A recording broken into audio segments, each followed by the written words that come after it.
We're Whoa. live, everybody. Thursday night stream this week. Crazy. It's so crazy. Welcome everybody watching. Elon, you've got 3, I've got 1. Just starting though. I hope everybody's having a good day. We are off to a rocky start. We've been here for about 15 minutes and my little Anchor dongle that my mic is plugged into it keeps flaking out. So at some point it may be. Oh wow, we have a comment already. Who is this We guy? have we we have royalty in the house, I have apparently. no idea. Never heard of this guy before. Who's Never. this bozo? This guy here. Well, welcome Andrew Robinson. Thank you. I can't believe you actually wow. I feel privileged. Like in a weird kind of bald way. I don't know what I'm saying. But anyway, You are just bald. what I am. I just want to let you guys know that I'm having potential mic issues. So if I flake out for a second, Elon will pick up the slack. And next week this will not be an issue because I'm not going to. I'll figure something out. So anyway, And he's not talking about potential mic issues as in youth man. He's talking about microphones. yeah. Hey, yeah. Anyway, Michael, if you watch this stream later, you know what I'm talking about. Hello. Hello, yes. So Elon, how the hell are you, man? It's been I feel like the universe is just trying to like screw with us and not allow us to stream on the Yeah. Tuesdays that we've wanted to stream. Correct. I'm doing great. Well, mostly I was sick last week. That's cool. Residual little symptoms here and there, Mhm. but mostly over it. But man, it is going around, especially with kids in school now. My kids are in school, bringing home all the germs, which is so fun. Yes. Um, but yeah, I had it last week. Now my wife has it. She is currently sick, so we're just passing it around, Dude, people. It's great. it just happens that way. It's something that I hate that I brought back from North Carolina, I'm like, "Hey, sweetheart, I got you a souvenir. It's COVID." And she's been dealing with bronchitis, which is why we didn't stream on Tuesday. We ended up going to a walk-in clinic, which we were there for almost 3 hours. It's nice when you show up and it's like like a restaurant, right? Where they're like, "By the way, our wait time right now is about 2 hours. Is that okay?" If you say it's not okay, does that mean they're gonna see you sooner? Like if Oh, for you're sure. Yeah, that's how it I works. don't think that that's how it works, but I wish it did. So yeah, that was a fun day, but she's starting to feel better. We got her some antibiotics and cough suppressant and stuff, and it's it's fun. It's fun getting sick, you know.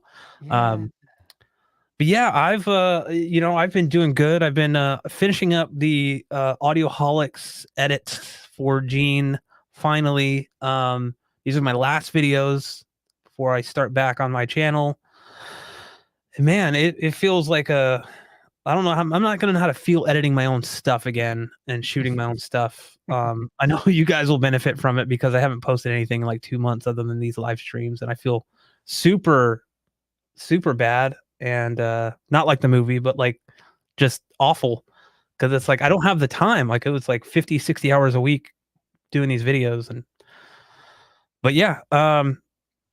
See if you guys see my community posts. I've got some exciting stuff planned coming out. Finally going the separates. Did I mention that last time? Woo. I think you mentioned it may have been, like, on its way or Mm. something, Yeah. but, Yeah. great. It is now here. It is Appearing Audio's 7-channel energy amp. Um, I'm waiting on the interconnects from Aperion.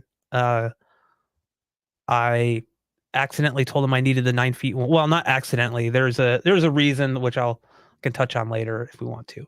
But yeah, I'm doing some things to my entertainment stand. It's like I'm never done. Doing another revamp already. So that's going to be fun to film and finally get to a point where I kind of have everything open and easily accessible so reviewing equipment and center channels, particularly bigger ones, will Yeah. be easy. So I'm excited about that. And the guys at Aperion are just super awesome. I have no like brand loyalty to anyone really. I just like when I can deal with people that are just super cool. SVS has Mhm. been that way for me. Aperion Audio has been that way. They're like, we'll send you whatever you want. Like, just tell me what you want. And Yeah. so Colin, we're gonna actually have him on a one of these live streams pretty soon. He's the general Yeah, manager hopefully soon. for Appearing Audio. Just got to figure out kind of what works. He's down to do it live if he can swing it. But we may do a pre-recorded kind of interview thing. But I think it'd be cool Mhm. to have like another person. He is, representative of Aperion, but he's also just a super cool dude. Both Elon and I have dealt with him. Actually, Elon, he mentioned you when we were on the phone. And he said, Good. like Elon, like we and blah, blah, blah. And I was like, yeah, you know what? I can't stand that guy. And there was a long pause on Mhm. the phone. And I Mhm. was like, Sure. I'm totally messing with you, dude. Like we live stream. We try to live stream like once a week. Like Elon and I are really good friends. So um yeah, it was just funny because he started laughing uncontrollably and I had to hang up the phone. It was awkward. But yeah, no, he's a super cool dude. Hope to have him on soon. Um yeah, but yeah, that's what's kind of going on with me content wise. I'm finally Mhm. getting back to what I feel like will be my comeback. My Yeah. comeback. Um, Well, just in time with, holiday shopping season about to yeah, approach yeah, soon. and a lot of tutorials are coming, guys. So Yeah. prepare yourself for that. Um, yeah, Yeah. I'm excited to do those, but they do take a lot more effort than just the standard like review or unboxing or setup or something. Talking It head. it's me. Yeah, it's me doing it for like you know doing the tutorial myself alone for like 3 hours just to make sure I got everything Mhm. well. But all right. All right, all right, all right. Alright. One thing to note, I actually, have just partnered. I mean, it's not like an official partnership yet, but there may be more videos to come. But, I posted it on my community page, but, Bill Murphy from Let's Get Physical Distribution Inc., he is starting a YouTube channel. That company is in charge of Arvolution, and now they've partnered with a cable company called Bridgie, and they've also been the first US distributor of a new speaker company, at least in the US, called Mag Theatron. Yeah. High-end cinema quality speakers that are made to bring the commercial cinema into your home cinema. So, yeah, Mag Audio apparently has been around for many, many years, but, a subsidiary, the Mag Theatron subsidiary has just become a thing, and they're trying to get a name for themselves. So, yeah, they'll be there at Cedia. Bill will be at Cedia with these new Mag Theatron speakers. The first video that just posted today, I helped Bill edit that video and make a, animated intro and Mhm. logo design, whatever. So, yeah, check it out. Subscribe to that channel if you want because Bill himself, he actually has like a really extensive background with like marketing and being on the radio in South Florida. So he's just got like that kind of personality, where he's got to, speak to the general public a lot. So he's kind of got those chops already. So, Yeah. um, but yeah, check that out if you want. It's cool. Uh, I'm gonna be at Cedia. If you're gonna be at Cedia, that's cool. Maybe we can high five or something or fist bump, He's whatever talking about you you want guys to in do. the audience, not me. I am unfortunately not going to Cedia Yeah. this year, which Phonics just asked. Yeah. Um yeah. So yeah, I unfortunately will not be out this year. Just couldn't swing it. But Mm, yeah. Yeah, it's super cool, man. I actually I've worked with Let's Get Physical Media. Um I have an Arvolution Player One 8K that I'm currently in the process of reviewing and using. The thing is awesome. I talked about it on the last stream, I think. You did Um, a little bit. yeah, I have an unboxing video and a kind of setup video. I just honestly, the thing just works, man. Like I've not had.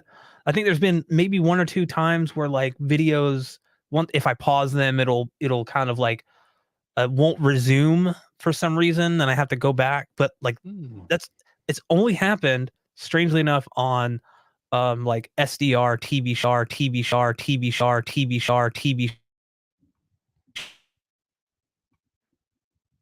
Uh-oh.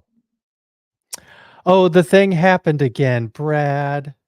His Anchor dongle has donglefied his stream. So his microphone. Did you hear that echo or that repeat? On my end, I heard him repeating the same thing over and over. So yeah, it looks like Bro Cinco said it was the remix. So yeah. We're just having a little bit of technical difficulties, but that's all right, folks. But Um, is it oh, though? I can hear you. Hear me now? Yeah. Okay, yeah. I said you haven't, but it's all right. Is it though? Yeah, I don't know this might happen a few times tonight, guys. I apologize. We'll have it worked out by next week. It's just one of those things. If it happens again, I might go try to grab a USB-C cable real quick in the other room and you know, yeah, we'll see. We'll see. Whatevs. But yeah, If what it's I would if it's not me pausing, it's something with Brad. That's live streams for you folks. Brad went into super HDR. Yes, my nit value went crazy. Max Headroom. By the way, I love that actor that plays Max Headroom. He's awesome. Can never remember his name off the top of my head. But That he's one been guy. yeah, that one guy from Honey I Shrunk the Kids, the neighbor. Um, Oh, so yeah. yeah, actually, what I was saying was I worked with I have an Arvolution, Mhm. love it. Got content on it, and though like the Raphael, the guy that I worked with or have talked to about it, really nice guy, and yeah, I'm excited to see you kind of partner with them and help them out, Elon. That's awesome. Yeah, because I think, if I'm not mistaken, I might be getting some of those Theatron speakers. Um, so yeah, but we'll see though, because I've already had the Aperion Audio Theatris Hmm. speakers, and even those were like kind of overkill in my little theater. So Yeah. it seems like the Mag Theatron speakers might be the same. It's But actually a we'll see. good kind of yeah, it's actually kind of a good segue into Andrew actually had a question. Yeah. And I will say if you guys have a general question, typically you just ask away. Putting a Q in front of it does help us see it if we have tons of questions. So just an easier way for us to see it. Not required, but it just makes sure that we get your questions seen and answered. But Andrew actually had a great question. Why don't folks just use actual cinema speakers in their home rather than attempt to recreate cinema speakers? Elon, do you want to take the kind of the lead on this one? I have my own opinion on it. Um, I mean, I could go for it. It doesn't really matter. What do you want to do? I mean, well, usually the biggest factor is cost, because commercial cinema Yeah. speakers are so expensive because they know they're going into a commercial cinema space. Hmm. So your cinema is going to spend that dough because they want to have really good sound that can throw the audio that far. Because, it's not hardly any home cinemas are going to need to throw audio, 20, 30, 40 feet Hmm. from the screen. So, I mean, yeah, I would love to have speakers like that in a home theater.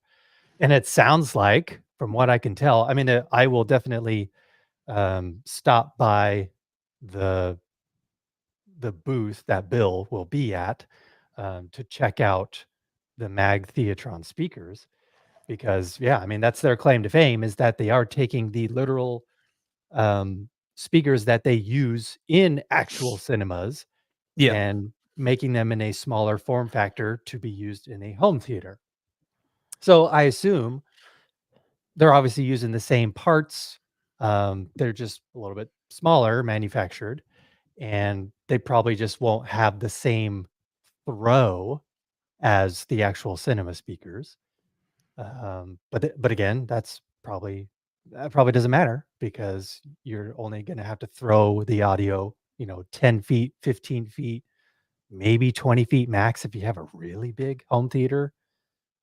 Um, but yeah, that's my take on it is just don't have to throw it as far and cost Yeah. because man, those are really I mean, even the processors that are in actual cinemas aren't even available for, residential, as far as I know. Yeah. Uh, so yeah, it's like anything involving a wedding. If it's for a wedding, the price gets jacked up so high just because it's a wedding.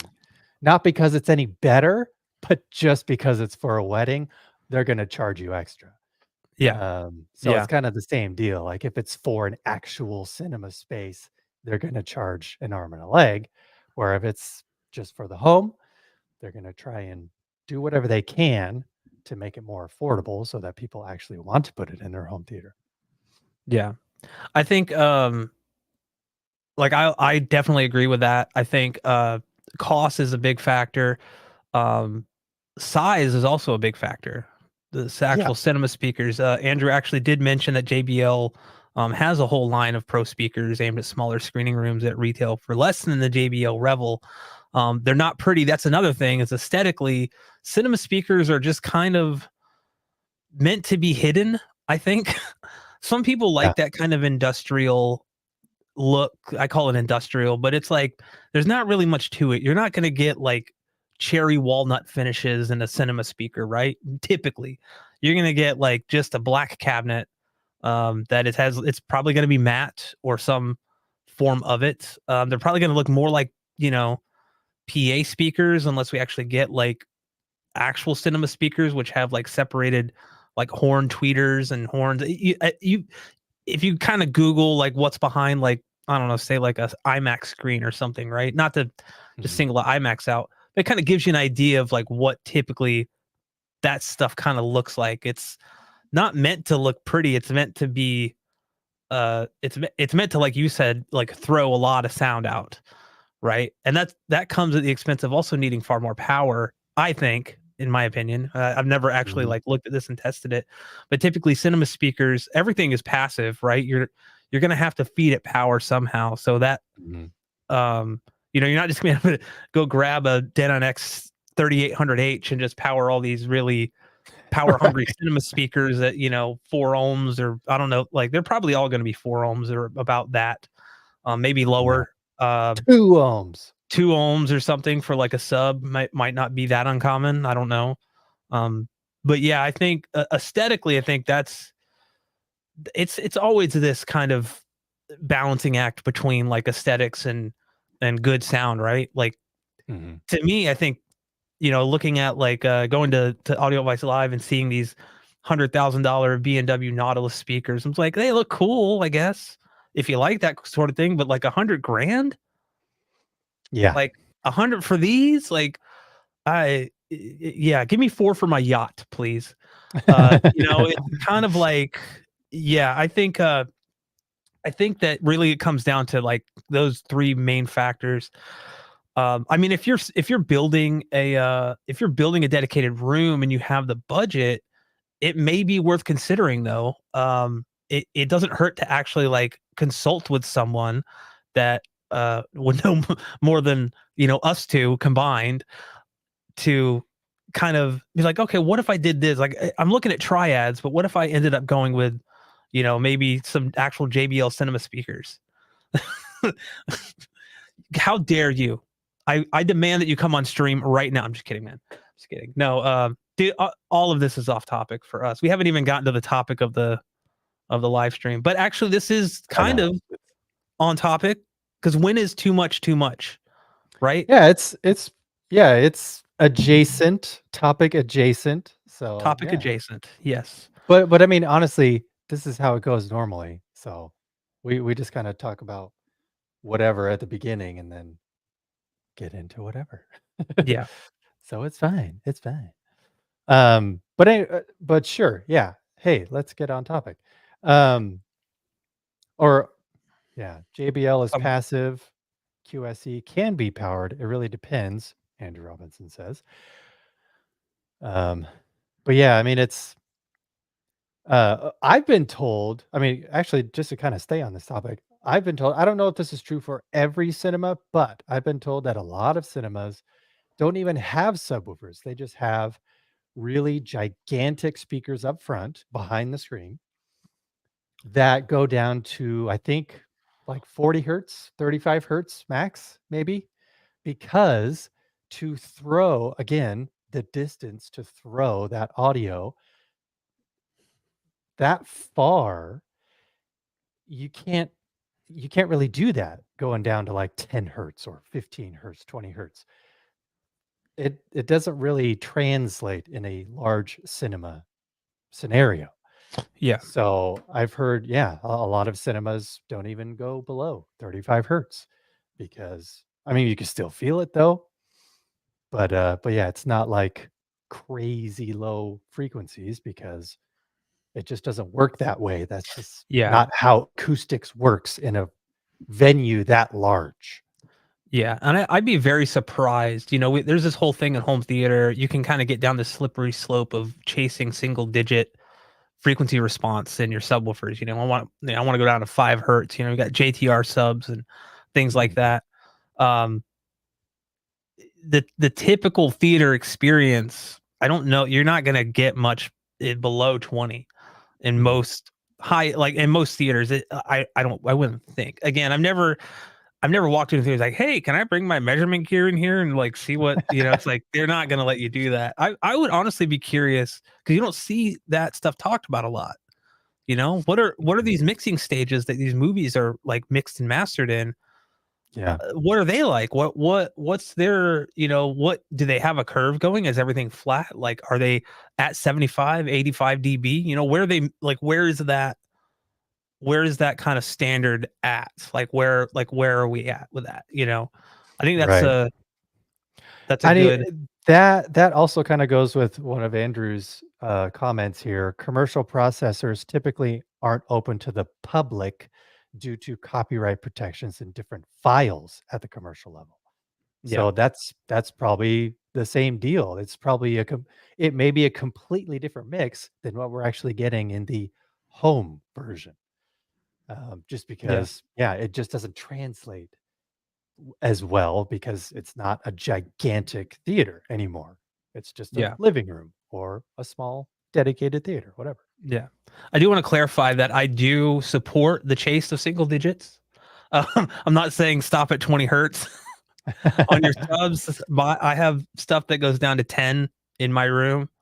Once you get to that point where you get that tactility from in your room, it's really hard to go back.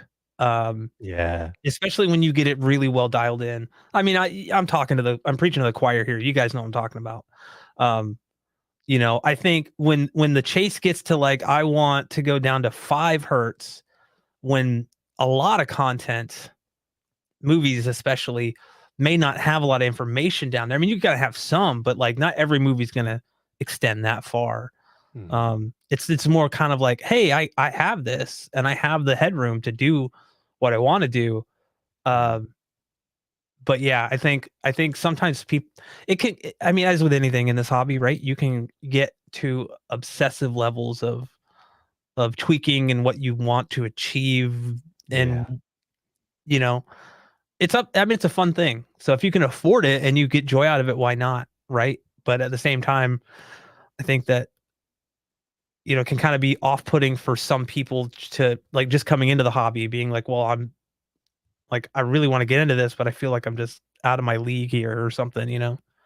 I think that's gonna be my next, T-shirt that I'm gonna put on my merch store is home theater. It's a fun thing, you know? Oh, home theater. It's a fun thing. Um, yeah, no, I think that like there's a few people in this hobby that that are like down at 5 hertz at like 155 dB, and I'm just like, why? Why? Like I don't like that's like are we getting into like these like subsonic weapons now? Like we're you're trying to Right. are you trying to liquefy your own organs or something? You Um trying to make me shit my pants? yeah, I mean this is the brown note for sure. For sure. But no, we kind of came up with this topic not to get back on when is too much too much. It is very subjective. I think Siphonic said that. It is very subjective. But I do think that sometimes throwing too many speakers in a room is not a good thing. Mhm. Um, Especially when we're talking about height channels. I've had discussions with a few different folks about the height channel placement. Gramani, Stephen Smith, the home theater guru. Okay, I haven't actually had a conversation with Gramani, Anthony Gramani, about it, but I've read stuff that he's talked about. You can run into an issue with height channels if you don't have enough separation between them, where it can be a diminishing. Or I heard someone use a word de minimis. I was like, is that even a? De It can be de minimis. minimis. It can be diminishing to the overall.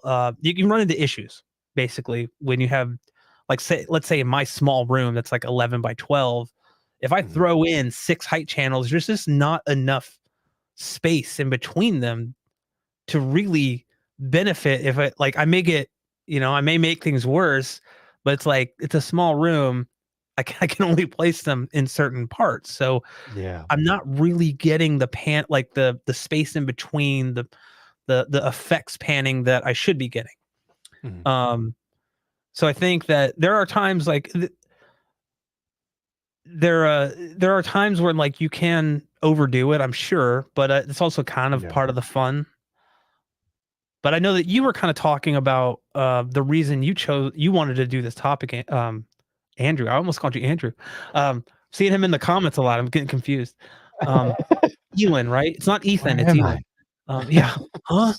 Um, I did just get over COVID, so COVID fog. But you kind of made some changes to your system recently Mhm. that you were kind of talking to me about, and you actually kind of downsized, right? Like you Yeah, and it wasn't necessarily a speaker count issue thing, it was more of a power issue. Um, I'm sorry, I will never be able to unsee that. Everything I see with Ethan Hawke now is gonna be that. That is the that's great. I'm never gonna be able to watch an Ethan Hawke mm. movie It's just again. uh, yeah, so, like, this is my living room too, I'm not talking about my, dedicated theater. In my living room, I finally got the golden ear speakers installed in the ceiling, I made a video about it, etcetera. Um, and this whole time, when I had the vision in my head, I'm like, "All right, I'm gonna get those speakers in, and I know they can handle lots and lots of power. They can handle up to 250. The the rears can handle up to 300 watts per channel." Um, so, like, I was like, "Man, I'm gonna have so much power in this living room. It's gonna be ridiculous." So then I was like, "All right, so that's why I'm gonna have the Marantz Cinema 70S because I'm not gonna have more than 7 speakers in here. It's just not gonna work that way in this living room. And then I'm gonna power them with the Stark Fiera 8 amp. It's gonna be bonkers. It's gonna be great." So I get it all done, and, if you have seen the video, great. If you haven't, just to bring you up to speed, I have 4 in-ceiling speakers, and I have 0 speakers on my ear level. Like, the speakers in the ceiling are my speakers, just because I wanted them out of the way, can't see them. I mean, a lot of, like, new construction homes these days may, if you have, like, some sort of speaker package that they try and upsell you with. That's what a lot of houses are doing nowadays, is have the speakers, 1, 2, 3 up front and a 2 in the back, so you have a 5.1 system, add a subwoofer wherever. So that way it's out of the way, it's not an eyesore or whatever.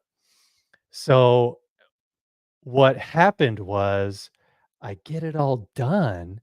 I fire up some movies and watch TV shows or whatever, and it didn't take long for me to realize, dude, this is too much power.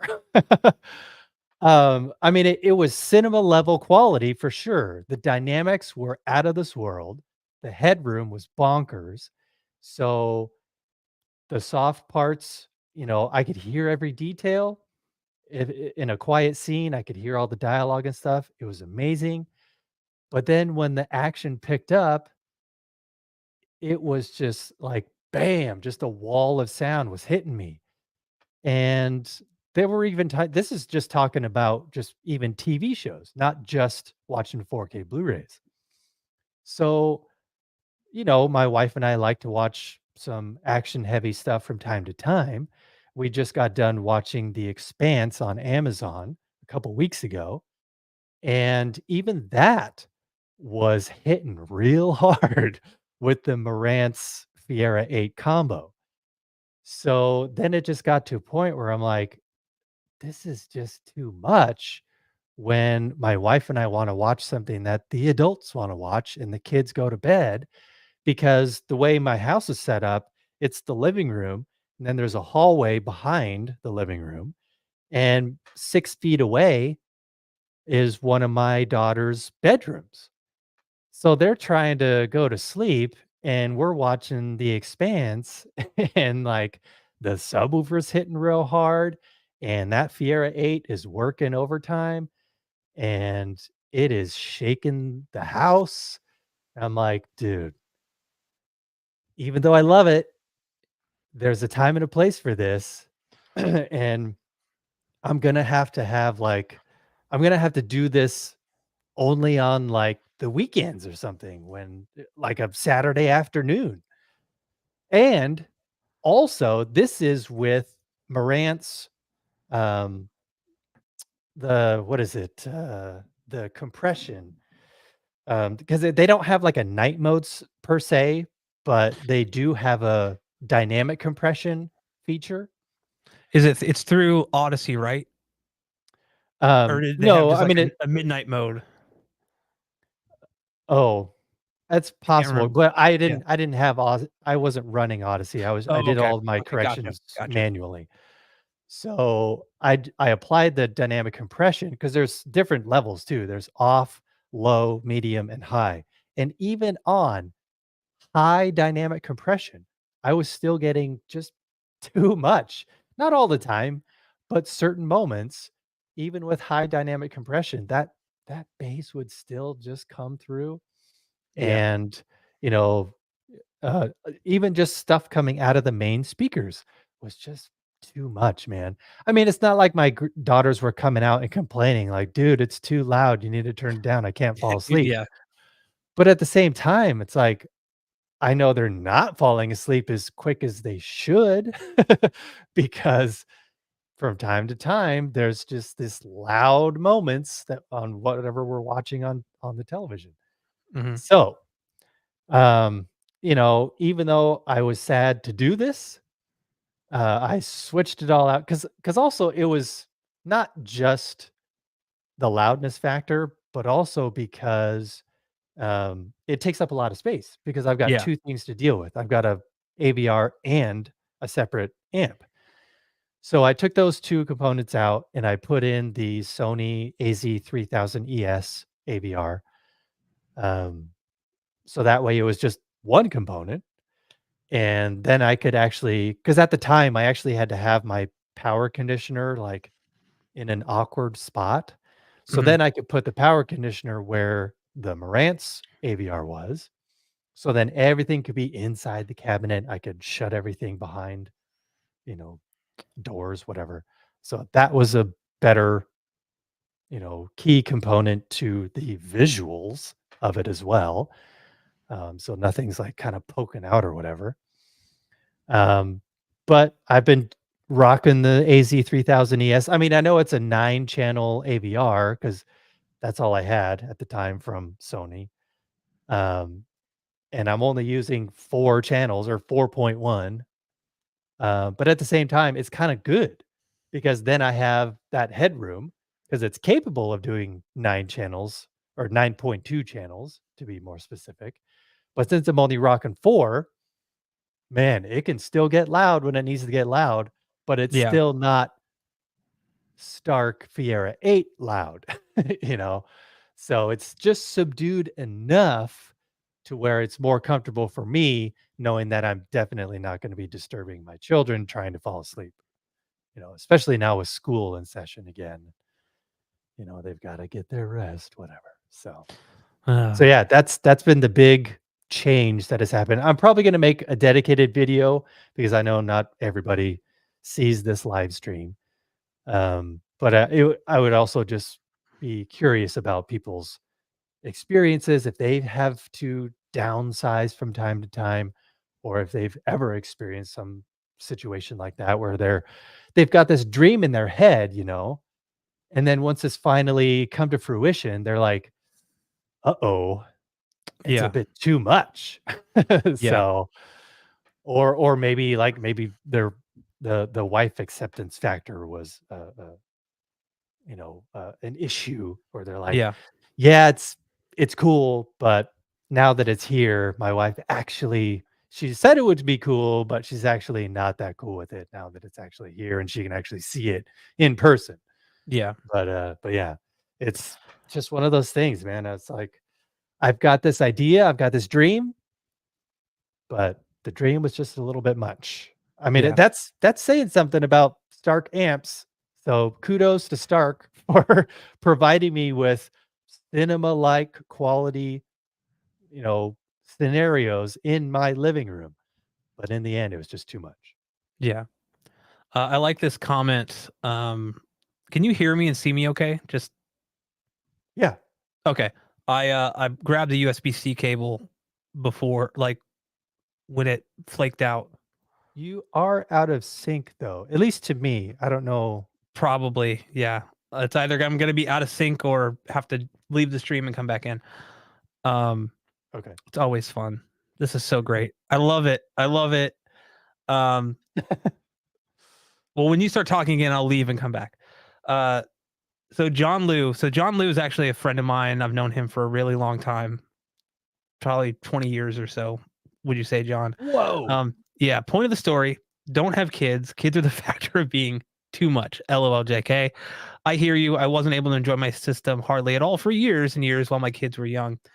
And I will Yeah. attest to this because I don't have kids.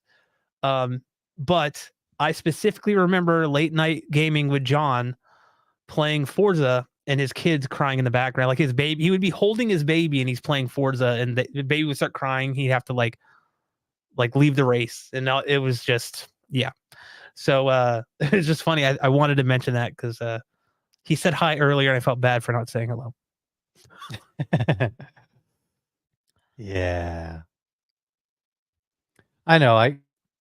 I could I could apply some sort of compressor or something to just kind of tame everything a bit, but like I Yeah. said, that was it. Like that was with Marant's dynamic compression on high. So yeah, there were definitely moments on a Saturday afternoon where I was like, I'm gonna enjoy the heck out of this system, and I sure did. And I turned dynamic compression off, and it was just amazing. It was Yeah. incredible. But I know I'm very, very fortunate. I know not everybody has a living room and a dedicated theater. So I'm super fortunate and I understand that and I recognize that. And, it's every day I acknowledge the fact that I am, in this very, very small percentage of people who have the luxury of having a living room set up and a dedicated theater set up for when I want to actually enjoy something as if I'm in a theater, turn it up as loud as I want, whatever. Because it's also it's also nice that my dedicated theater is actually on my brother-in-law's property, you know, a half a mile away from my actual house. So that's another good thing that a lot of people don't have that luxury. So Yeah. yeah, I'm very, very lucky. I'm a lucky person, I to mean, say the yeah, least. we both are. you know. I'm fortunate enough to have a dedicated bedroom that you know, acts as a theater room, and I can kind of do whatever I want in there with whatever setup I want. And very fortunate that I have that flexibility and that my wife was like, "Yeah, I love this. Like, do it." You know, she benefits from it just as much as I do because we watch so many movies and TV shows that she's like, I can't imagine going back to Right. just using TV speakers or whatever. Mhm. I'm gonna leave real quick and come back in. Is my sync still off? It is, correct. Okay, yeah, I'll leave and come back, and hopefully, I'll even turn off the Wi-Fi and turn it back on. I love technology. It's great. Hold down the fort, Eli. Yay! Hold down the fort. Okay. Um, but yeah, even though I have downsized, like I said, because I'm only running 4 speakers and 1 subwoofer through the Sony AZ3000 ES, I mean, it still hits, especially feeding the LFE to the, Force Field 30 from Golden Ear. And even then, like, because I thought I might wanna upgrade to one of their, like, XXL subwoofers at some point, but even then, like, even the Force Field 30, which is literally, like, one of the smallest subwoofers that they sell, it's still enough. I mean, it gets low enough, it gets loud enough, and yeah, I still have a very good time just watching normal TV with my wife when the kids go to bed, or even just when I watch movies with my kids. We usually have either Friday or Saturday night, we have movie night, and yeah, we totally enjoy that. I mean, man, it is kinda disappointing though because it's just their generation. My kids still don't really appreciate good sound. It may come with time and maturity, whatever. And they're learning how to they've learned how to play piano, they're learning how to play guitar and violin now. So maybe the musical ear will, you know, get them to appreciate good audio eventually, like maybe when they're teenagers or something. But right now, just last night, my kids, one of my daughters was like, "Yeah, I'm gonna go and watch something on my iPad just by myself." I was like, "Oh, okay, whatever." So then my other daughter was finishing up dinner, and then she decides she's gonna go into my other daughter's room and watch whatever she's watching on her iPad together. And I was like, "Well, if you're watching the same thing, why don't you just put it up on the TV in the living room?" And she's like, Yeah. "No, whatever." It's like, come Not on. my kid. Yeah, so it's like, yeah, it's just their age and their generation because they'd rather just watch something on their iPad. So it's like, Yeah. one of these days, hopefully I can instill my love and passion for good audio to you, but I mean, now's not the yeah. time. Yeah. Now, they'll come around. Um, who knows? How's my sync? Am I still not in Great. sync? Okay. Yeah, because before you were also your quality was a bit down too, a Yeah, bit I think a it had bit something to do with pixelated. I think it had something to do with me unplugging my LAN cable while still here in the stream. It was like, I don't like that. So yeah. I even did a speed test to make sure, and yeah, I'm getting like, 600 down, 600 up. So we should be, Oh my goodness. yeah. And I mean, it should be a gig, but we're on Wi-Fi and, um, yeah, mesh is mesh, but it's better than it used to be with good old wireless Yeah, G or N or whatever. right. Um, so yeah, what I miss? Um, Not N- much. Okay, cool. Just me talking about how the Sony is doing great. Yeah. Like even though I downsized, it's not Mhm. like I'm sacrificing like a ton of audio. Yeah. It still does really well, and I'm totally satisfied with my current setup. Yeah. So, like, I want to talk a little bit about I've downsized through the years, off and on, depending on where I was living, the room I was in. Um, when formats first started kind of changing, and I remember when there was like DTS ES back in the day with DVD, and it's like 6.1 and all this stuff way before spatial audio and Yeah. height channels and all that stuff. I do specifically remember in our last house that we rented, I had a receiver that could do 5.2.1 or whatever, or 5.1.2, so Mhm. two overhead speakers. Yeah. And I was like, I'm not sure. Like, I don't think, I don't know if that's going to be enough. But I was just so curious that I wanted to try it. And so I did, and then I was like, actually, I wasn't even set up that well. And I thought, okay, this adds a nice sense of like sound above. I'm not getting the separation by having four, but two is really cool. And then at some point, I just said, you know what, I can't remember. I'm not in love with the speakers that are up there, and so I removed them, and I just went back to 5.1. Man, I gotta tell you, I missed those two speakers for like 6 months. I Mhm. eventually, I don't even think it was 6 months. It may have been like 3 or 4. I just said to my wife, I'm like, I'm putting them back up there because like I feel like I'm missing something when I watch movies Yeah. now. Mhm. So I think you do get accustomed to a certain kind of, we'll call it like a sound profile, or you get used to hearing things a certain way. And, unless you're in a situation where you have to downsize, like maybe you can't fit everything you want in a room for whatever reason, situation that you're in, then, you kind of end up, you really probably want to stick to the same type of system layout that you've grown to love over the years, right? Yeah. But again, if you're moving into like a small one bedroom apartment, you may have to go for a sound bar or two channel or 2.1 or something that you just can't have that same flexibility that you have with placement. I think that but yeah, going from that, I've again over the years I've tried everything from like I had like when I was younger, I had like some PA speakers with a separate amp that I was like, I want to try using this, and it was atrocious. Don't do that. I didn't know what I was doing, and I was just messing around. But that's kind of was part of the fun Mhm. with it. Um, and yeah, I think some people are going to have varying degrees of success too. Chad even mentioned that he did Yeah. a dot two Atmos, and it wasn't good. Compared to dot four, it is not good, for sure. The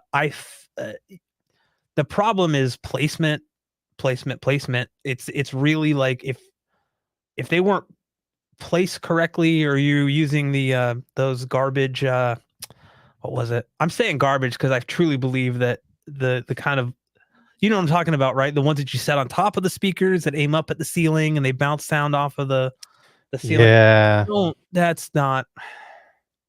I mean, I I mean, couldn't use it anyway. I have vaulted ceilings, so I um, get it if it's literally the only thing you can do. Again, because maybe you're in an apartment or whatever, you can't actually mount something up high.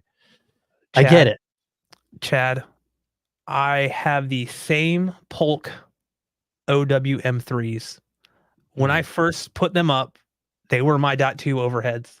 They're the white ones, right? That are kind of like weirdly shaped almost, or like kind of flat.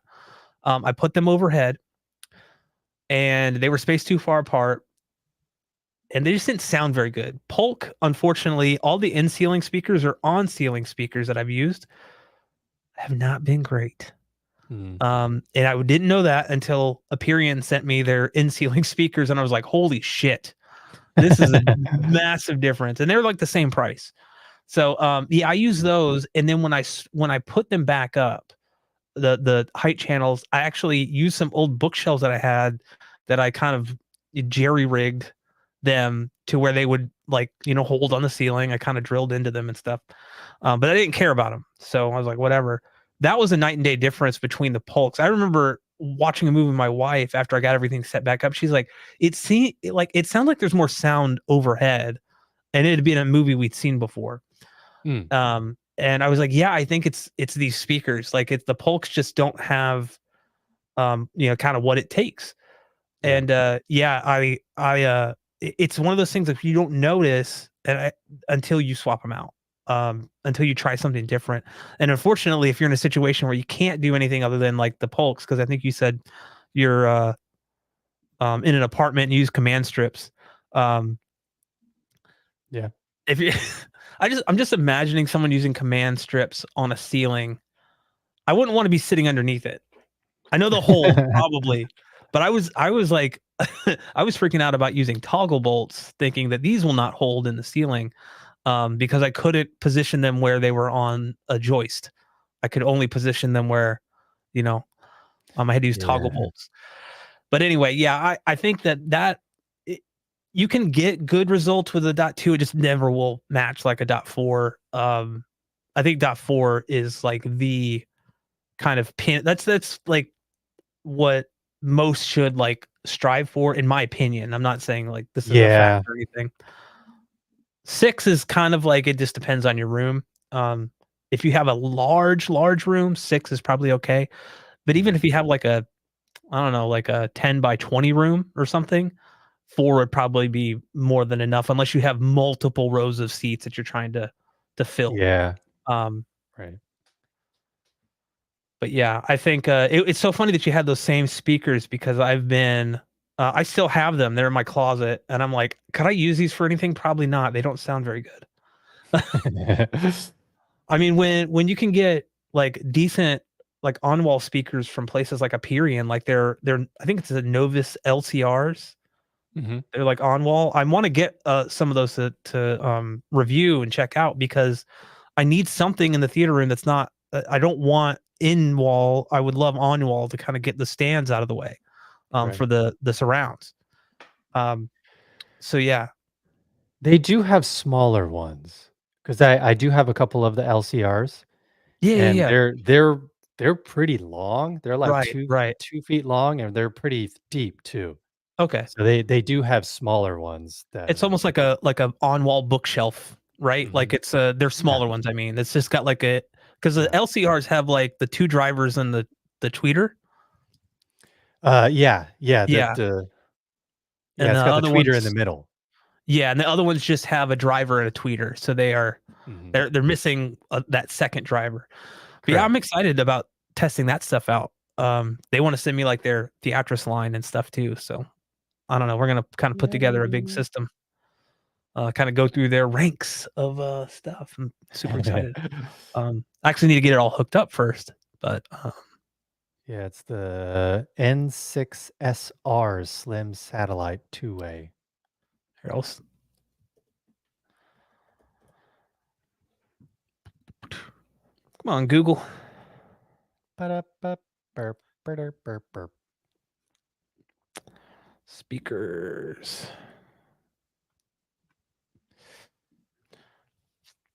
Let's see here.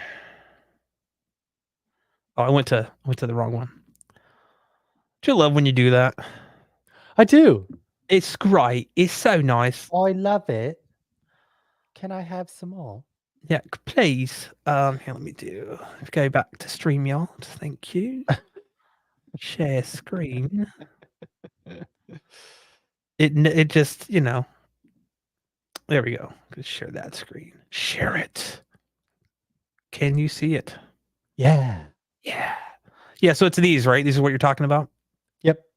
So they can be positioned where the tweeters are either on top or on top or on the bottom, right? Mhm.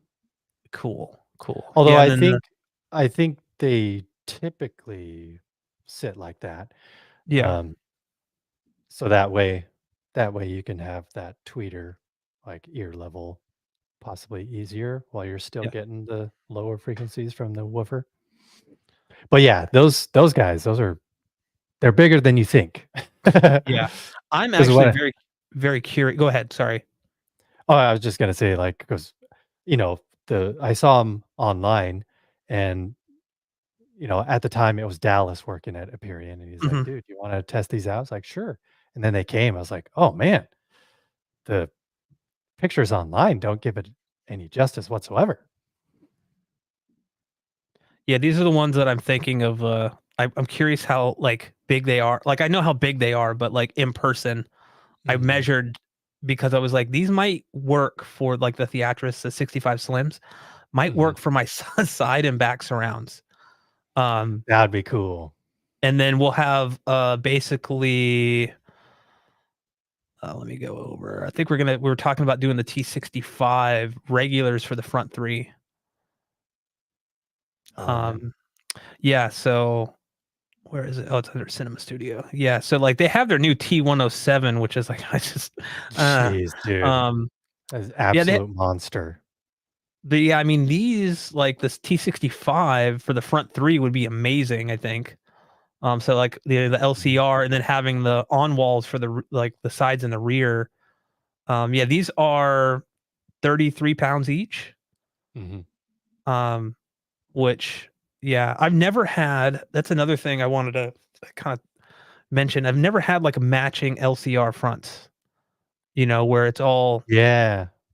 the same speaker. And I think that like I've heard amazing things about that. Mhm.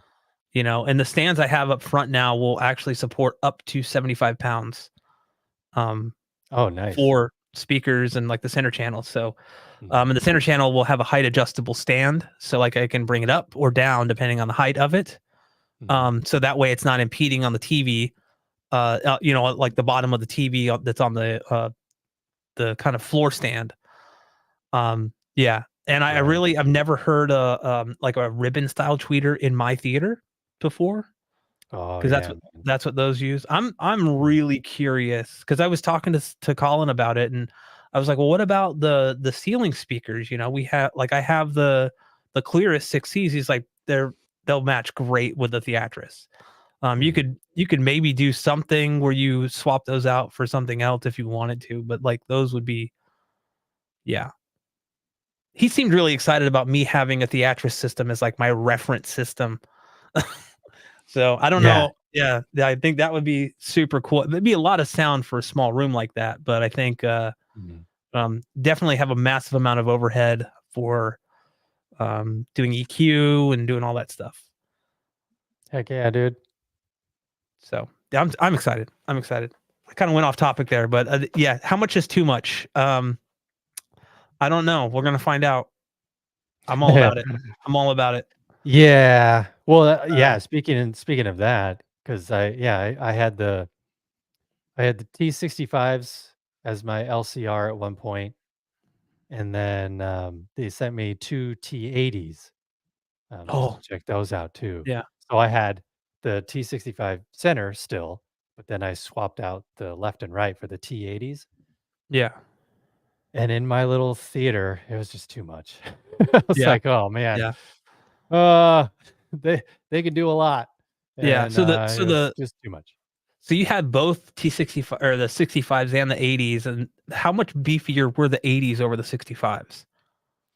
They're I don't think Like, they were just in terms of, pretty. like, weight, like, when you lifted the 80s where you're like, "Holy shit, like, this is a lot Oh, heavier than the yeah. 65." Yeah. Yes. Yes. And I can't imagine the T107s that they have Oh, now. that thing that what They're was like that? hundreds of they're like I think he said they were like 200 pounds or something. Yeah, Something where is it? absolutely ridiculous. I mean, this is, like, literally, like, commercial like, Yeah. uh, Yeah, like, if you have, like, a really big home theater, very 178 pounds. oh my Here, gosh. well, Yeah. I don't know if I can, if I zoom in, can you see this? Does it zoom in? Yeah. Okay, cool. So, like, 178 pounds. Um, that's God. crazy.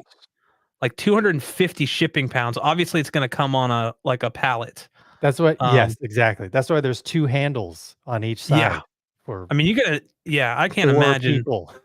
Yeah, you're gonna need at least 4 2 people that are really fit and really work out, or, just grab some piano movers, like, hire some to "Yeah, I need to Yeah. reposition my left and right channels." Um, I could see these I could see these, being behind, like, a acoustically transparent screen. Yes, for sure. Um And I think I also wanted to mention that I think the like the slim versions of the theatric speakers are not. I think the regular ones are ported, like Mhm. the regular T65. So yeah, you can see a port right there.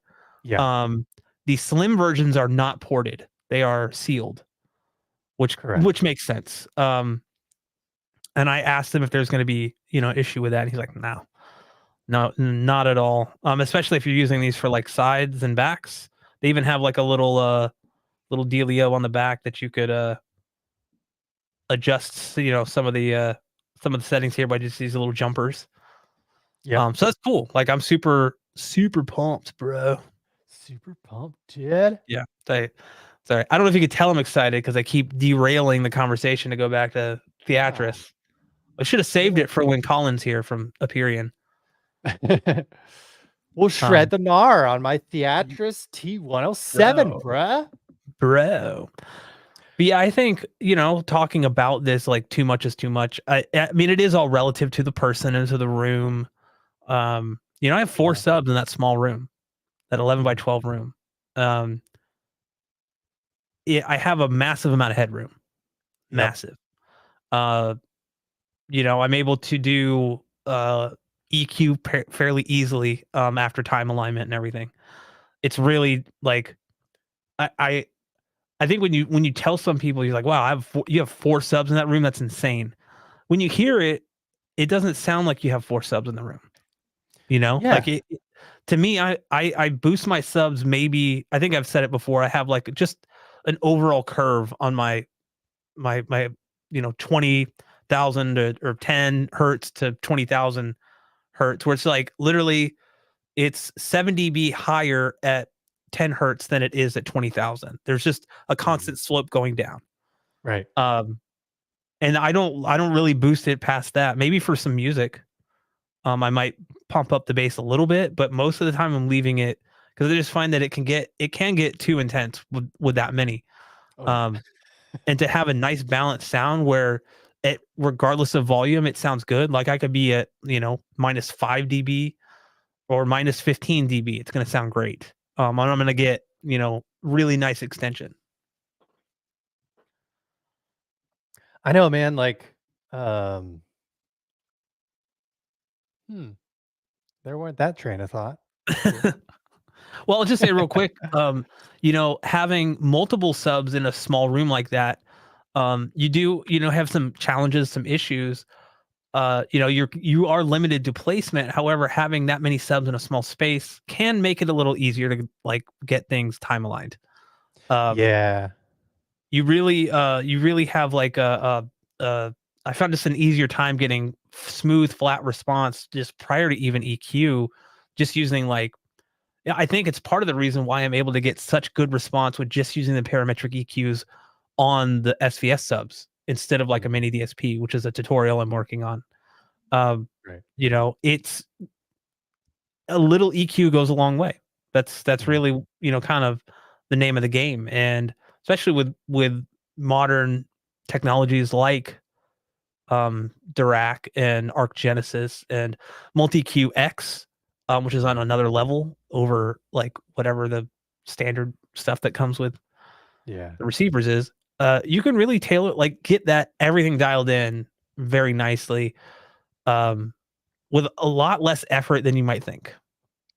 But again, Mhm. it really just depends on your situation in the room and everything. Yeah. One system that I'm super jealous of right now is Shane Lee's system that he just got in his new Oh, home, I saw he made a video. I haven't watched it yet. his RBH speakers, because I would love to experience, because I haven't obviously experienced this yet in a home theater setting, but I would love my, ultimate dream theater would have all the same exact speaker. Yeah, And that's exactly what Shane has right now. He has 18 RBH speakers that are all identical, including the height speakers. Because just to have that incredible timbre matching going on, and just so that everything, whenever when it is whenever there's audio moving around, when it goes from one speaker to the next, there's not going to be any difference in coloration or timbre or whatever. And Yeah. just to have that cohesiveness, man, I'm jealous. I have not heard. I had never heard RBH before I had gone over to shoot some videos for Gene Delasala from Audioholics. Mhm. So for those that are not familiar, these are his front speakers. Um, I don't know if you Whoa. could. Yeah. It's hard to see based on that. I tried to get it to. Let me see if I could switch that screen there. Present. It Praise picked the man. wrong tab. It picked the wrong. There we go. So you can kind of get a better idea of just how massive these speakers are. Oh What's my crazy is when I goodness. heard it, he didn't have his subs on, and I was like, "These." It sounds like you have subs. Like it sounded very, very natural, very, very nice. I was just like, it is a conversation piece when you walk into a room and that's what you see. You see these like Mhm. 9-foot speakers or 10-foot speakers or whatever they are. But he also had an RBH sub, and you can actually see the video I shot and edited for him on his channel, Mhm. where he talks about it. I was impressed by that sub. It was crazy. Um, oh, does not I think Siphonics. Are you talking about Don Dunn from Haven Smart? Oh, wow. Siphonics, yeah. I haven't been over to Don's in I haven't at all. But yeah, I was just kind of taken aback like by how his system sounded. But yeah, I he was like, dude, like you should consider maybe just looking at getting some RBH speakers in for review. And he's like, I'll put in a good word for you if you want. It's like, all right, like, because obviously he's kind of a big RBH guy, and so he's got kind of a big following. So his Mhm. his uh his recommendation holds a little bit of weight, I guess. So we'll see. I don't know. I think one of those subs that he reviewed would probably be fine for my room. Um, and I can't remember the model number. I should. But it was big. He like laid on top of it. Like it was that wide. Like there was like we were doing thumbnail pictures. Dang. Yeah, it's kind of like a lot of people don't talk about him. RBH. They're Yeah. kind of coming up. I think though. Their time to shine is coming. I Um, think that's why they were so willing to work with Shane because they're yeah, like, "How many do you need, man? Not enough people are talking about us on social yeah. media." So, yeah, they jumped at that chance. That's awesome. That's awesome. I'll need to watch his video. I've not seen his video. He actually just did I mean, he like a month or 2 ago, when he first finished it, he did a video, but I think he just released another tour, like, yesterday or a couple days ago. So, 'Cause he's got like some some lighting going on in there updates. too, right? Like, Yeah, is it yeah. the one where he opens the door? He's like, "Hey, welcome to my." He's like very like he said something like that. I was like, he's talking directly into my ear. This is very, Well, very, very provocative. that's just what Shane does. That is Shane Lee. "What's up, guys?" That's my Shane Lee impression. That's actually really good. Between you doing a Shane Lee impression and I can do an Elon Osborne impression, I think we're golden. Hey guys, I'm Elon Osborne. That's all I got. I can't say any more than that. Ah. It's so Oh, good. since we're a little over halfway through, or at least a little over an hour into this, Yeah. just a quick question with the people who are watching right now. Um, I mean, I think Thursdays are cool to Yeah. do. I don't know if Thursdays would be better. Like, would more people be able to join the live stream on a Thursday rather than the Tuesday? So Yeah. maybe I don't know. Maybe Drop a we look at comment real quick and yeah. Because Thursdays yeah, work for me too. It obviously works for Elon as well most of the time. yeah. Um, we had kind of discussed that early on about like what day, and it's like we kind of chose Tuesday, but like I don't know, it just depends. It seems like Tuesdays the universe is kind of like I know, I right? don't know. I don't know. I'm gonna fuck with you a little bit, and I don't know. So I just dropped an F bomb. There goes our monetization. Oh, no. Thinking that I never even monetized this stream, so you guys are lucky. Don't get I any did. ads. Oh, no. I forgot. Well, actually, only 4 people are watching on my channel, so so Or maybe we'll just do a 24-hour, 7-day a week stream, and it'll just be we'll like a just walk plant. in every once in a while. It could be a plant growing out of a subwoofer or something. Like get an old subwoofer that doesn't work and just no. That's just a dumb idea. Dumb idea. Well, we could just have, lo-fi hip hop playing whenever we aren't actually Mm, streaming, just like yeah, Lo-Fi Girl. Oh, that's true. yeah, That is true. because But yeah, that's what I listen to whenever I'm working or whatever. yeah. So, Well, maybe after this we'll put out a poll and see, on each of our channels what people unanimous you give them a couple days and see what people say, and yeah. if it's more like, oh, Thursdays actually work way better. Mhm. I do feel like more people make Thursdays most of the time, and then other channels do have their own Tuesday shows and stuff. So, Yeah. I think um, it's more of a psychological thing too, because, how AA pointed out, it's Friday Eve. So maybe just people are, like, more gearing up for willing that to Friday, sit yeah, down. Yeah, they're like, "Oh, it's yeah, Friday tomorrow.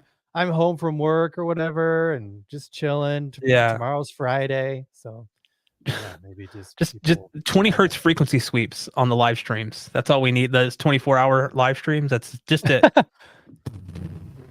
right? We're just one of those channels that do like weird, like long streams, and we make $1 million. We don't put any effort into our videos whatsoever. Mhm, mhm. Um, but Chana, I don't follow social media. I'm barely even on here. I don't know what's going on. What is home theater?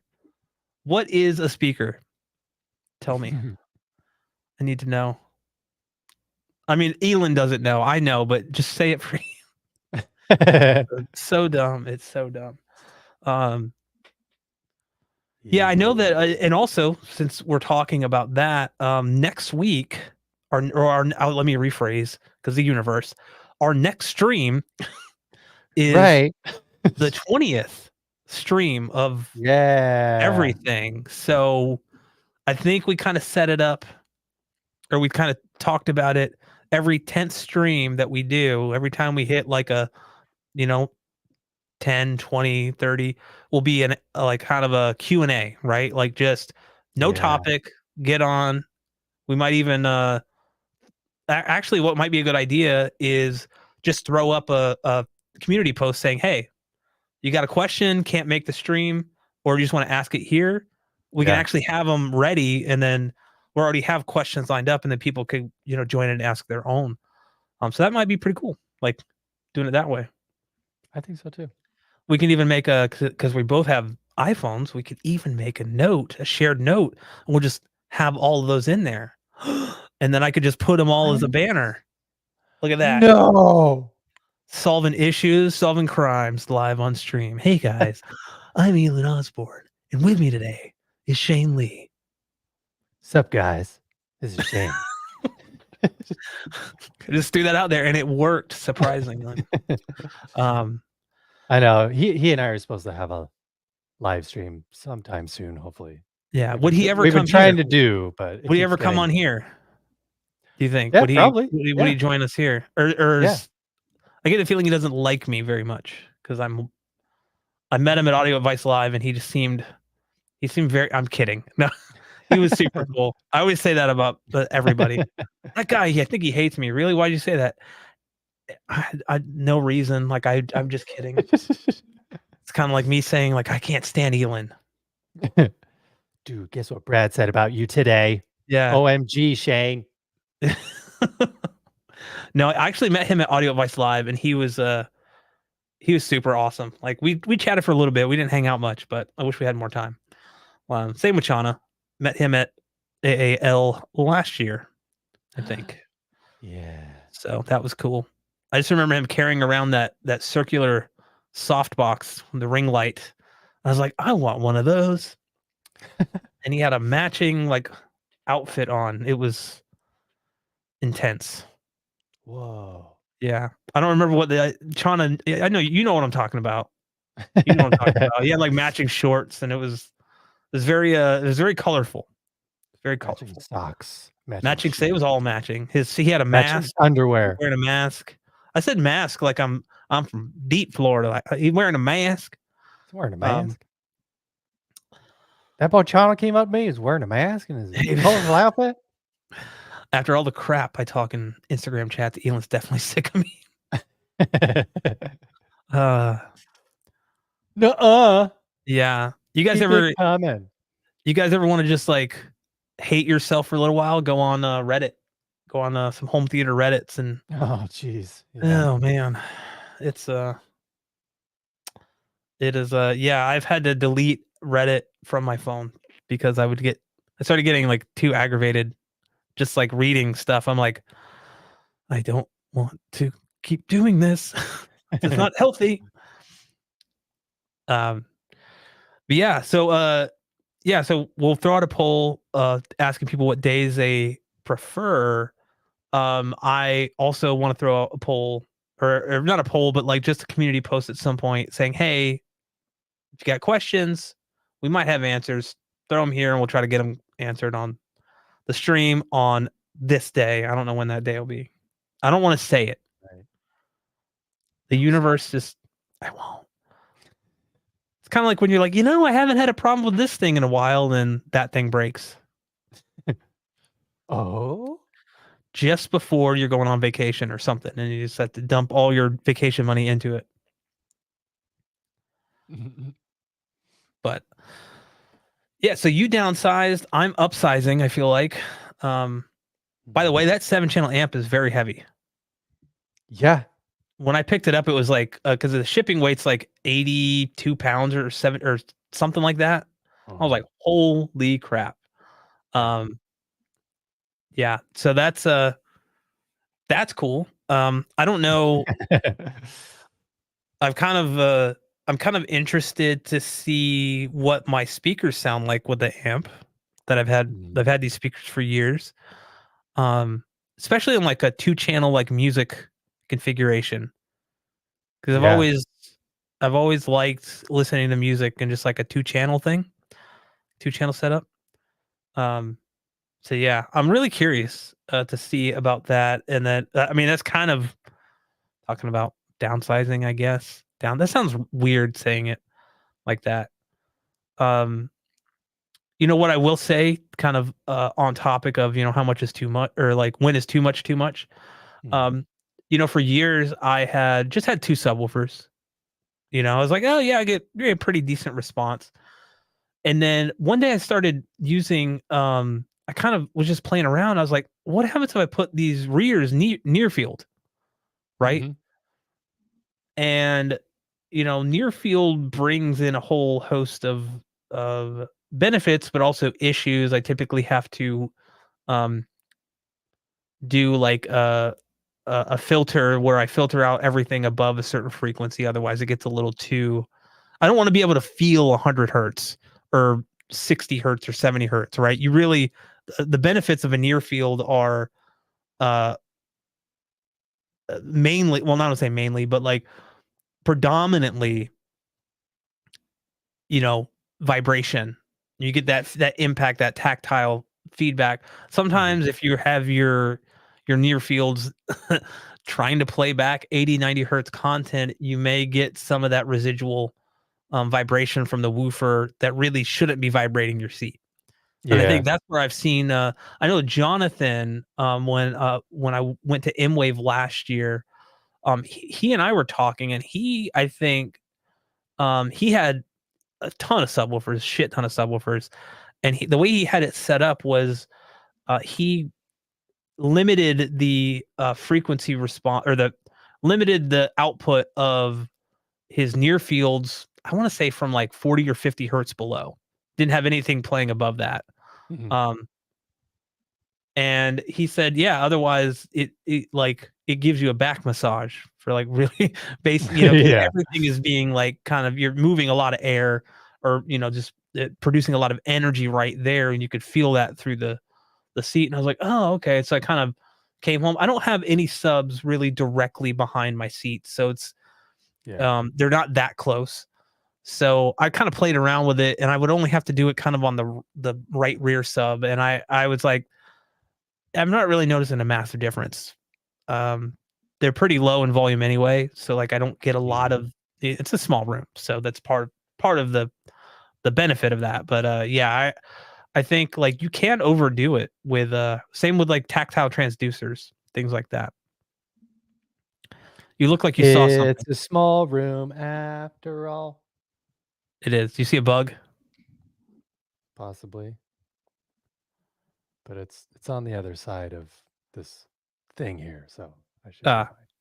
hopefully it's really For a tiny now. little no. Oh, maybe it's a reflection of the window? I don't know. Hey, yeah. Hey, is that Actually my eyes? actually, yeah, I think it is the reflection of the window. Oh, okay. I love that. Hey, is that my eyes vibrating?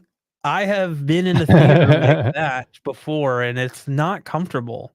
It's to me, that's not an enjoyable experience. No. When your eyes are vibrating or when it's that loud. I'm one of those people. I'm getting to that point where I'm like, if it's too loud, you're too old. I'm like, I'm definitely too old to be listening at like some crazy, these people in like car stereos and stuff you see all the time. You're like, they're gonna have permanent hearing loss. I feel like a Oh, boomer. yeah. They have Mhm. these kids in their damn music playing loud in their car. Um, Well, I get it though, like, especially if it's one of those dumbasses who is rolling in their car with subwoofers that are rattling their trunk, and that's all I can hear, you know. I'm like, dude, you need to get some better bracing or something, because I know you can hear your trunk rattling if you I hear can all, hear it. yeah. So, Think of that. Think of what that's doing to your coolant. Um, just I hope your motor mounts are solid on your car. This motor just yeah, falls out like um funk. Yeah, I remember the loudest movie I've ever experienced was Drag Me to Hell, that horror movie. oh yeah. Because I remember going with a group of friends, and yeah, I was this close to walking out. I don't know why I didn't. But, um but yeah, it was just uncomfortable because I I have fear of loud noises anyway, and Yeah. because it's a horror movie, it's trying to scare you with jump scares and whatever. But man, they just turned up the volume too loud, and it was just ear piercing. Just everything. Yeah. Not just the jump scares, not just, impacts or whatever, just everything was too loud. I was like, It hurt. "Dude, Yeah. this is not cool." I've had that experience, mostly at IMAX. They really Yeah. like to pump the volume up. I remember the first movie I'd ever, had that experience with was, The Dark Knight Rises, Mm. which already has kind of a Christopher Christopher Nolan loudness Yeah, problem true. anyway.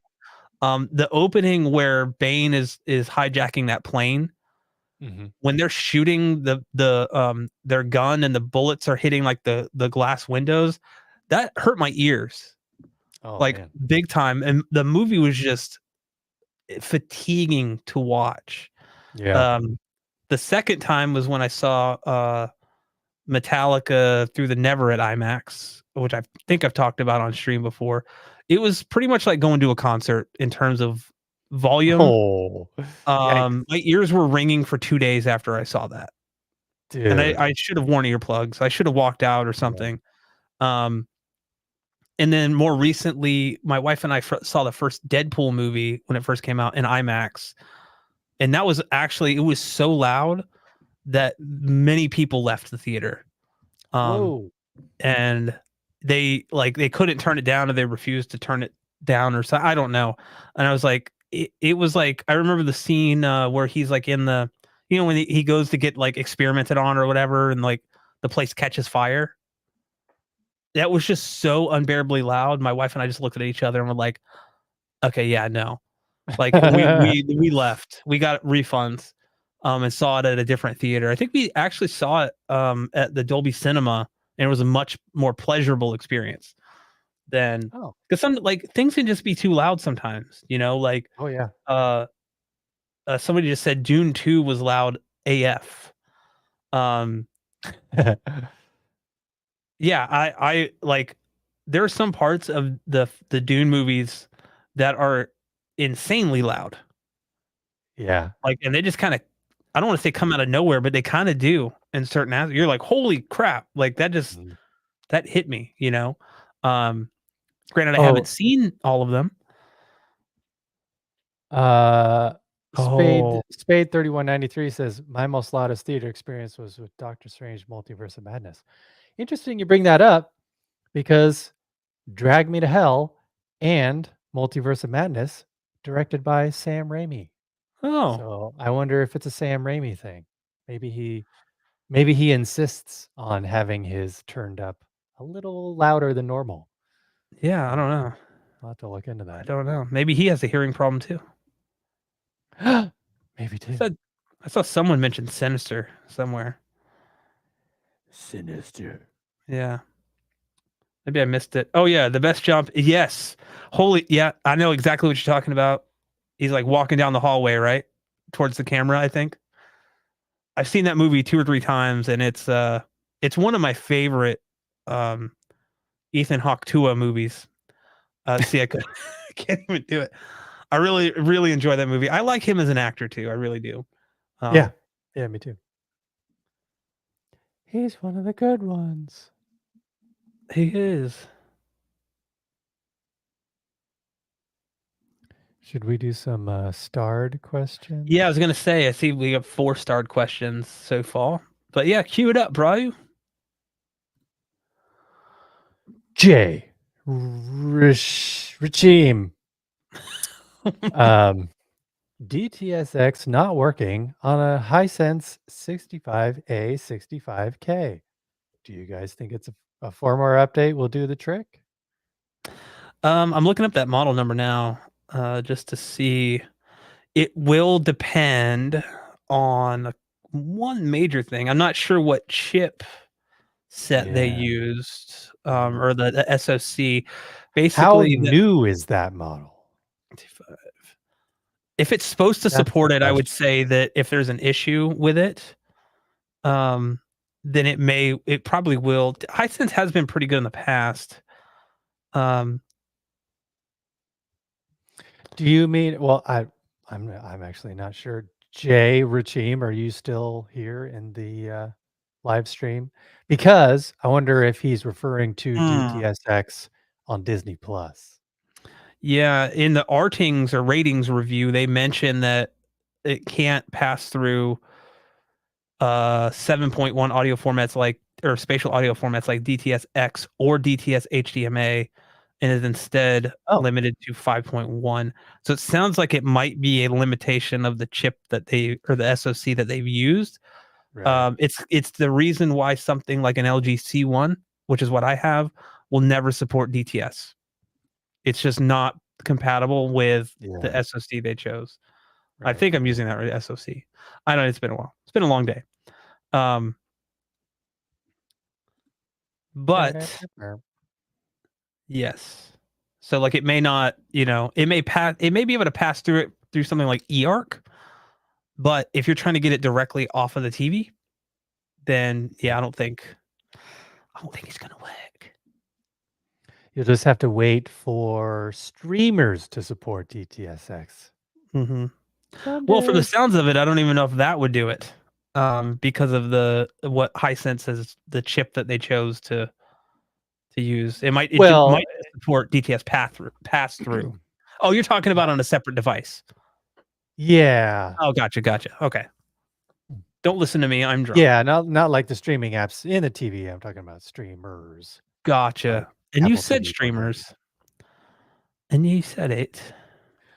Well, streaming, streamer, they are very close. They do sound They alike. are.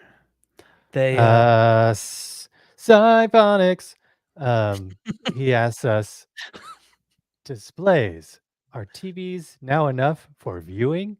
Even at their new size capabilities, do we see a need for these panel displays? Yeah, because if you follow Giles McCoy mhm, on Instagram, he is constantly that's like one of his favorite things. He's if any new panel display company posts something on their Instagram, he reposts it on his too. He loves that stuff. So I'm always keeping up because of Giles. So thanks, shout out to Giles. Um, but yeah, I mean I've said it before and I'll say it again.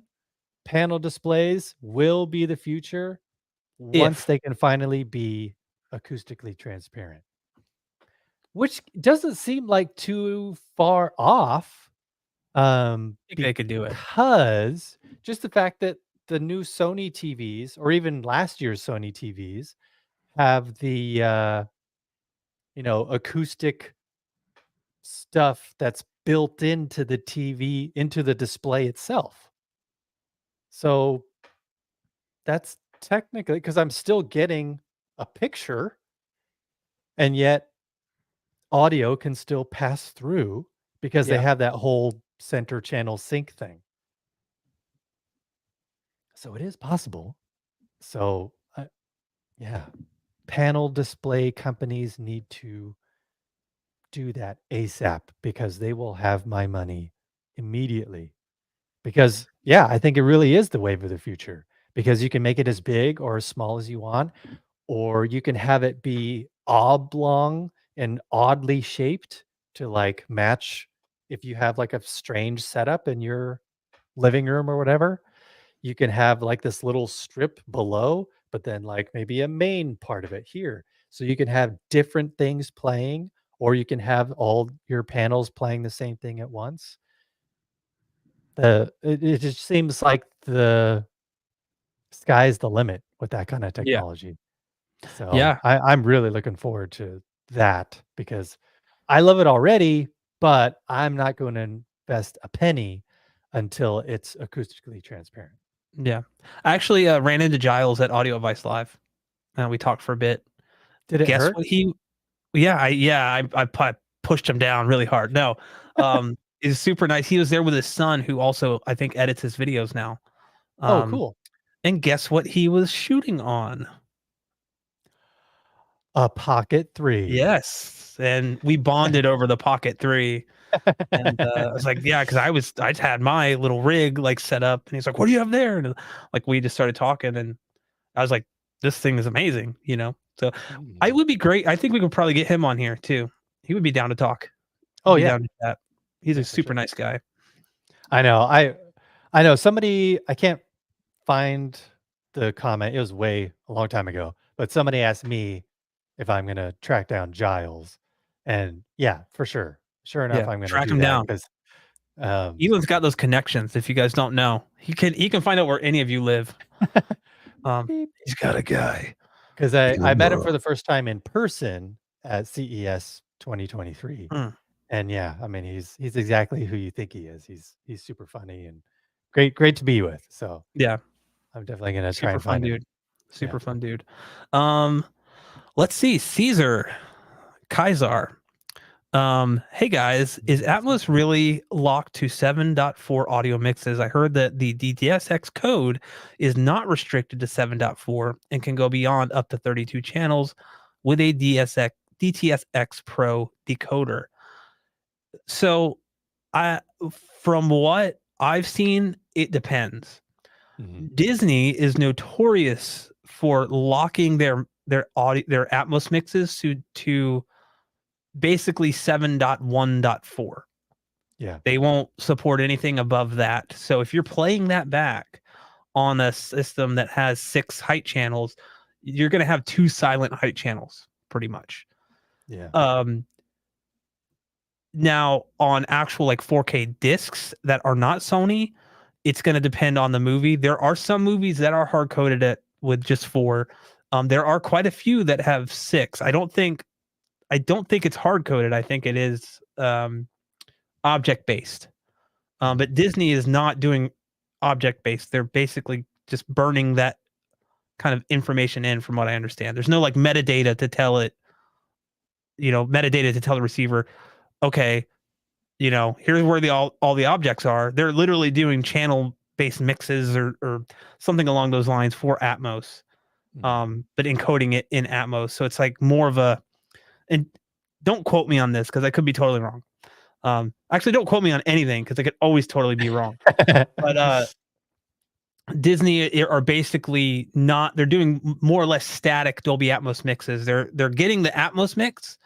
They're encoding it so like you can't kind of it that will not scale based on your hardware, if that makes sense. So if you have front wides and you have 6 overhead speakers or whatever the maximum supported amount is at home, it will not scale to that. Disney is kind of the main culprit of doing that with their Right. Atmos stuff. Whereas like other things like on the Arvolution Player One 8K will actually tell you what a mix is if it's in Dolby Atmos, and it will tell you the maximum channel count that it will support. So like Really? on some movies, yeah, I'll probably do that. I'll cover that in the full review, not the unboxing. But for some movies, it will say 7.1.4. For others, it will say 7.1.6. So Oh. there is content out there, and I don't know if it's like a limitation on if it's actually higher than that. It's only detecting that amount. I'm not sure. But I thought that Mhm. was pretty cool. I thought that like because when you go, it will actually tell you if like one of the rips I did, I just ripped everything. Um, and so like the disc had like Dolby Vision, HDR10 Mhm. plus, HDR. Even though my display doesn't support HDR10 plus, it actually shows the HDR10 plus tag Oh, when you go to the movie. So you get all this information, which I thought was really cool. yeah. Um, I have heard that the DTX X Pro decoder, like you can go past those limitations, but honestly, for a home cinema, 32 channels might be too much. I think it just depends. I'm It sure depends. there's some out there though. There could be. Elon, do you know anything about that? I mean, that's kind of what I've heard as well. Although, I mean, just to reiterate, let's be honest, most Atmos mixes are channel based anyway. At least for the most part, with the occasional assigned object floating around from time to time. But for Yeah. the majority of the movie, most Atmos mixes are still channel based. Yep. Um, again, to shout out to Shane Lee. Watch his movie reviews since he shows you his Trinoff viewer, Atmos viewer tool. Hmm. Um, and you'll see that most of the mixes, you've got little balls that represent all the audio happening. And most of the balls are just kind of camping out at the speakers. And then you see some occasional balls kind of bouncing around the sound stage because those are the ones that are assigned to be an object. But for the most part, they're just sitting there, not really moving because they're assigned to a channel. Hmm. Yeah. But I do have to agree that, yeah, I mean, that's literally what DTSX Pro was made for, was to decode a DTSX signal and expand it and more accurately place audio with channel counts larger than 7.1.4. So yeah, if you've got a 9.4.6 setup, you might want to invest in something that can decode yeah, DTSX Pro decoder, like the higher end Marantz Yeah. aviators. True that. True that. Next question, Mike Piz. That sounds. Um, I don't know if I said that right. What does it say? Hey, Mike. Mike asks, Elon just got, or actually he just says, Elon just got my Onkyo RZ50 today. B&H had a fire sale this week, $850. That's, wow. Whoa, That's fucking awesome. dude. Yeah. Congrats on the deal, bro. Um, love your content. Purchase a RZ50 because of you. Aw, Aw, thanks, Mike. And you're that's welcome, awesome. Mike. That is a steal, man. Yeah. I honestly, I thought I lucked out getting my old, well, I don't say old, my few-year-old 6300H for $500, but an RZ50 for 850, I'd jump on that in a heartbeat if I And had the money. it seems like that's brand new too because it's Yeah, B&H. that's Because the awesome. cheapest I've ever seen it is 999. So 850. Holy cow. Good job bargain hunting, Mike. Well, Let's see. yeah. Stop touching your mic. Let's see. Jose asks, what do you guys think of DTSX? He corrected himself in a later post slash IMAX on Disney or other products. Would the PS5 get it? I think it's 100% a marketing bullshit gimmick. That's just my opinion. Um, I don't think it's a. I think it's a way. It would be. I mean, I will say if it can push DTSX out, we get higher quality audio over streaming. That would be awesome. However, on the video side, Oh, oh, wait, what? wait. Have you not seen my video? Well, I mean, I know it's out, but yeah, go ahead. For those Because that you haven't seen it, like me, kind of, can you explain what was going on in the video? Just a little bit. because it is better. It is better. Okay. Yeah. Especially Other in than the the Queen video, right? Like the Queen concert was apparently not good. I actually didn't now that I have a Sony TV that I can actually like Oh, test it on, yeah, I haven't gone back and watched the Queen concert, yeah. but yeah, especially in the LFE department, it hits much lower, much bigger, um, and it's Like a also just more dynamic, just okay. overall. So yeah, right now, streaming Atmos, IMAX, DTSX, and then The full 4K Blu-ray. lossless. Okay. Yeah. Yeah. But it sounds like it's a step in the right direction though for Yes, for streaming. sure. That's Mhm, awesome. mhm. So, okay, let me rephrase what I just said based on Elon's video that I watched totally. Um, for streaming audio, I think it's awesome. I haven't heard it myself, but I've heard through the grapevine from various sources, such as Elon Osborne's YouTube channel, youtube.com/Elon Osborne, that it's a step in the right direction for audio on streaming. However, for video, I'm still calling bullshit. It provides nothing other than an expanded aspect ratio to fill your TV screen, which I don't think is always the best choice, but I'm kind of a purist, so maybe I'm biased. You're not really getting any more resolution. A lot of these movies that were IMAX enhanced may have been shot on IMAX cameras or some digital variation of it. Um, Yeah. you're not gaining really any resolution. If you go back and look at something like The Dark Knight, though, that did have scenes actually filmed with film IMAX cameras, like 70 millimeter, the increase in resolution of those scenes over like your standard 35 millimeter sections that did have the letterboxing was substantial. So even if you had the letterboxing over those IMAX in expanded sequences, it would Mhm. still look sharper and better because of the enhanced resolution. But Yeah. unfortunately, I really think it's just a modern way for um it's like a modernized full screen mode for movies most of the Yeah. time. Is it good or bad? No, I'm not here to like tell you that. I'm just saying it's kind of like if a movie was originally not conceived to even be open like that, then yeah, I would much rather just watch. I don't like switching aspect ratios anyway. I'd rather just watch it in one singular. Like just give me give me one straight through. Mhm. But yeah, I think it's more of a personal preference too. Just like it's not as bad as like what pan and scan used to be, like full screen and stuff. Oh, yeah. God, that like I'm glad we're Yeah. past that. Because most of the time with these IMAX stuff, it at least the framing is still decent, and you're not. Mhm.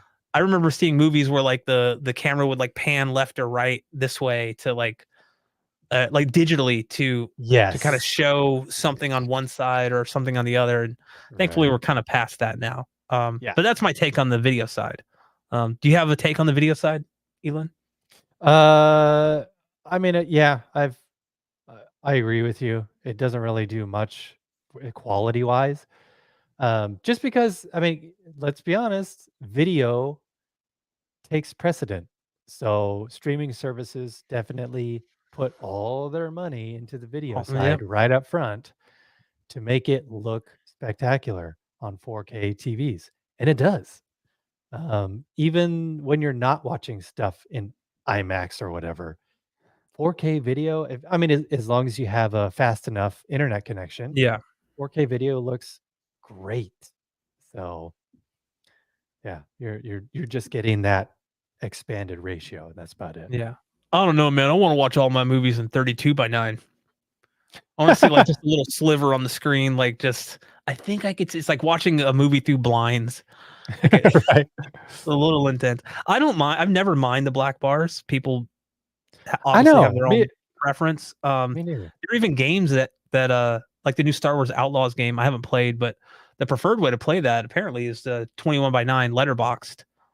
Oh. Um, because basically they've tried to mimic the look and feel of the original Star Wars trilogy, which were all Oh. 2, 3, 5.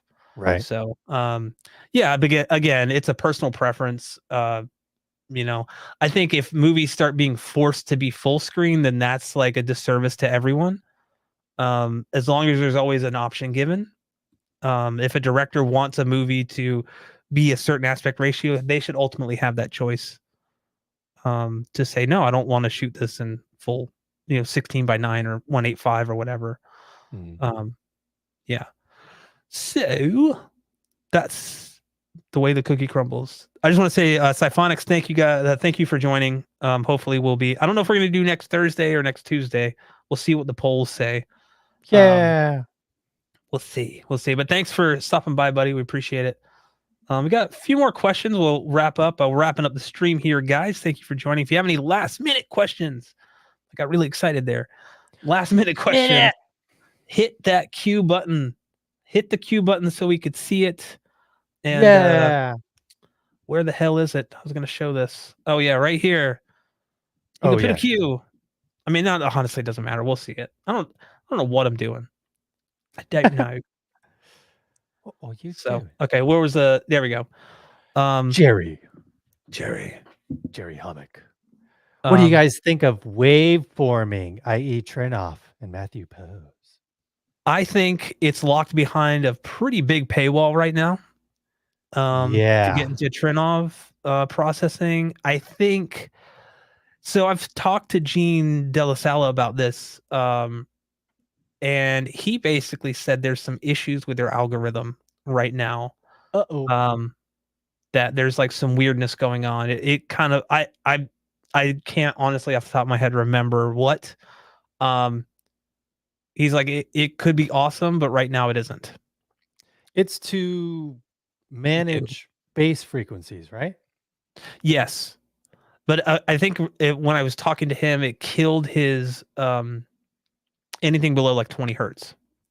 Oh Kind of no. like yeah, got rid of that in this theater for whatever reason. So I think there's like some weirdness or glitches.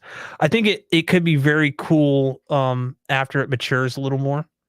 Sure. Um, it's kind of if people don't know what the waveforming is or what waveforming is, it's basically a way to you kind of assign um subs to like a set of speakers or per speaker, right? Am I thinking of the wrong thing? Isn't it kind of their answer to Dirac art, but more just kind Yes. of focusing on Yeah. sub frequencies? Right. Correct. Correct. Yeah. I don't know why.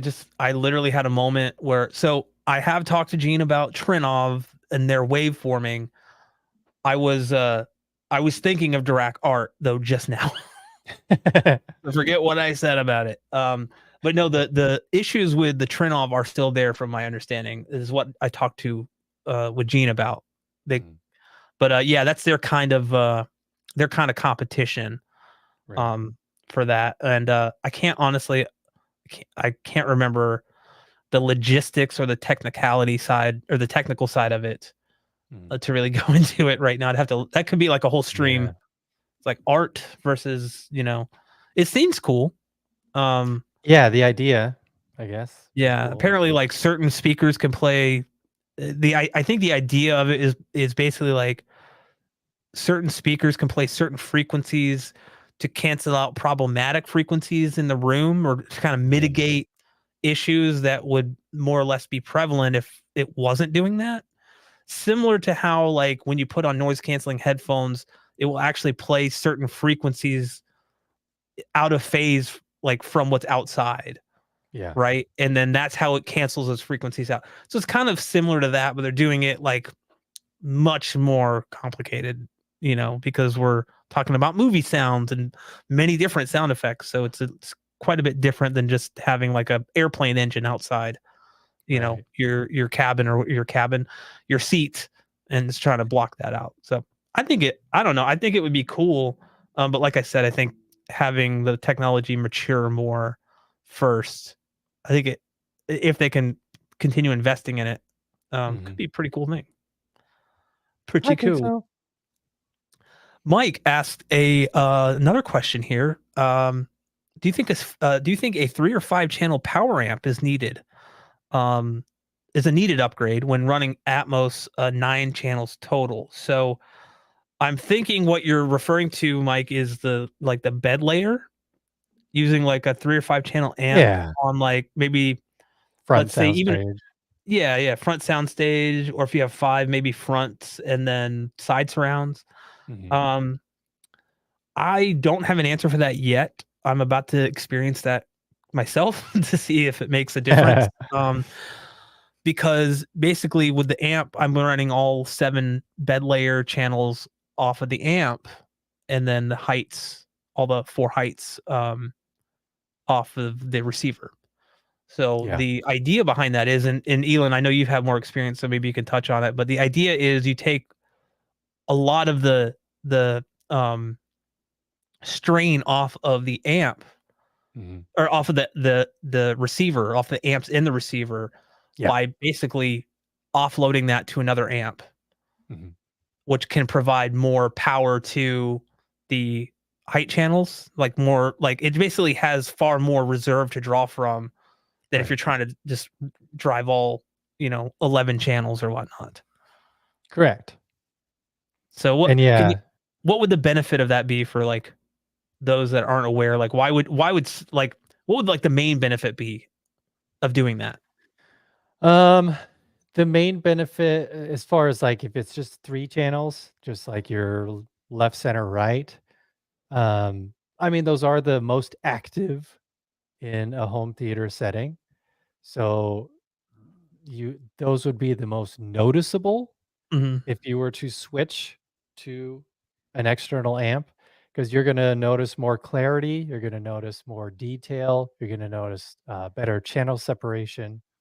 Like, it's gonna be more discreet, like, "Oh, that is coming out of the left, and that is coming out of the right. That's supposed to be kind of in between." Um, but also, yeah, I mean, when I switched to external amps, even the dialogue became more clear and more intelligible. Just because, again, it, offloading any kind of power to a separate external amplifier helps your AVR process the incoming audio better. Um, and also your headroom, it gives you better headroom. Mhm. Especially if you have So like more power hungry speakers, like if yes. your receiver, like my old receiver couldn't run 4 ohm speakers at all. Mhm. Like it just would shut down if I plugged in 2, front, left, and right. Right, Um, but with an amp, you do have typically a lot more power, like that than can what be bit than can than what's possible in most receivers, right? right. Oh, yeah. So it's kind of like, if we're talking about a good analogy, I would think Some gaming computers might have an integrated graphics card. It's not going to be Mhm. great, but it might be able to play something. Whereas Right. like when you offload that to an at like a spend money on like $500 or $600 on a graphics card, that's Mhm. its sole purpose, you're gonna get a lot better performance, a lot just it's gonna be a massive difference.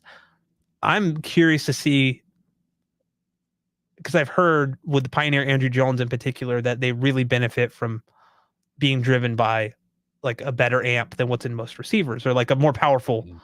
amp because they are not very efficient speakers. That's the other thing too. There's a Yeah. there's a kind of a speaker hierarchy, right? There's like an ohm rating, and then there's a wattage rating, and then there's like a um, sensitivity rating. Like how sensitive are Yeah. they to receiving that power? Um, so yeah, these are really low. They're in the mid 80s, mid to 87 dB, 86 dB, I think. Mm. And a lot of speakers do fall in that. So I'm curious to see what if I'll notice a difference, you know. Um, we'll see. Yeah.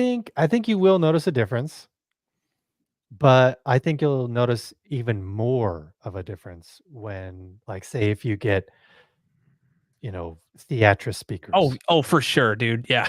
I mean, not I mean, not just because they're bigger, better, yeah, whatever, but because they can handle what your energy amps can put out. yeah. That's what I'm excited about. It's like Yeah, you kind of unlock more possibilities as well if you plan to upgrade your speakers down the road, or if you right. just want to maximize the current speakers that you have with headroom to grow out of those speakers eventually. Um, yeah, I'm excited. I'm excited. That's a great question too. Thanks, It's Mike. very, very relevant for me right now. In the next week or Oh, so, if I good can get for you. good for you. And how was it then? Because it's shit now. It's always Christian Bale screaming. All right, next question here. Van Gool asks, how far apart do you need your left and right front speakers from your center and the TV to get the best sound? That would honestly, I would say it just highly depends on your room, really. Yeah.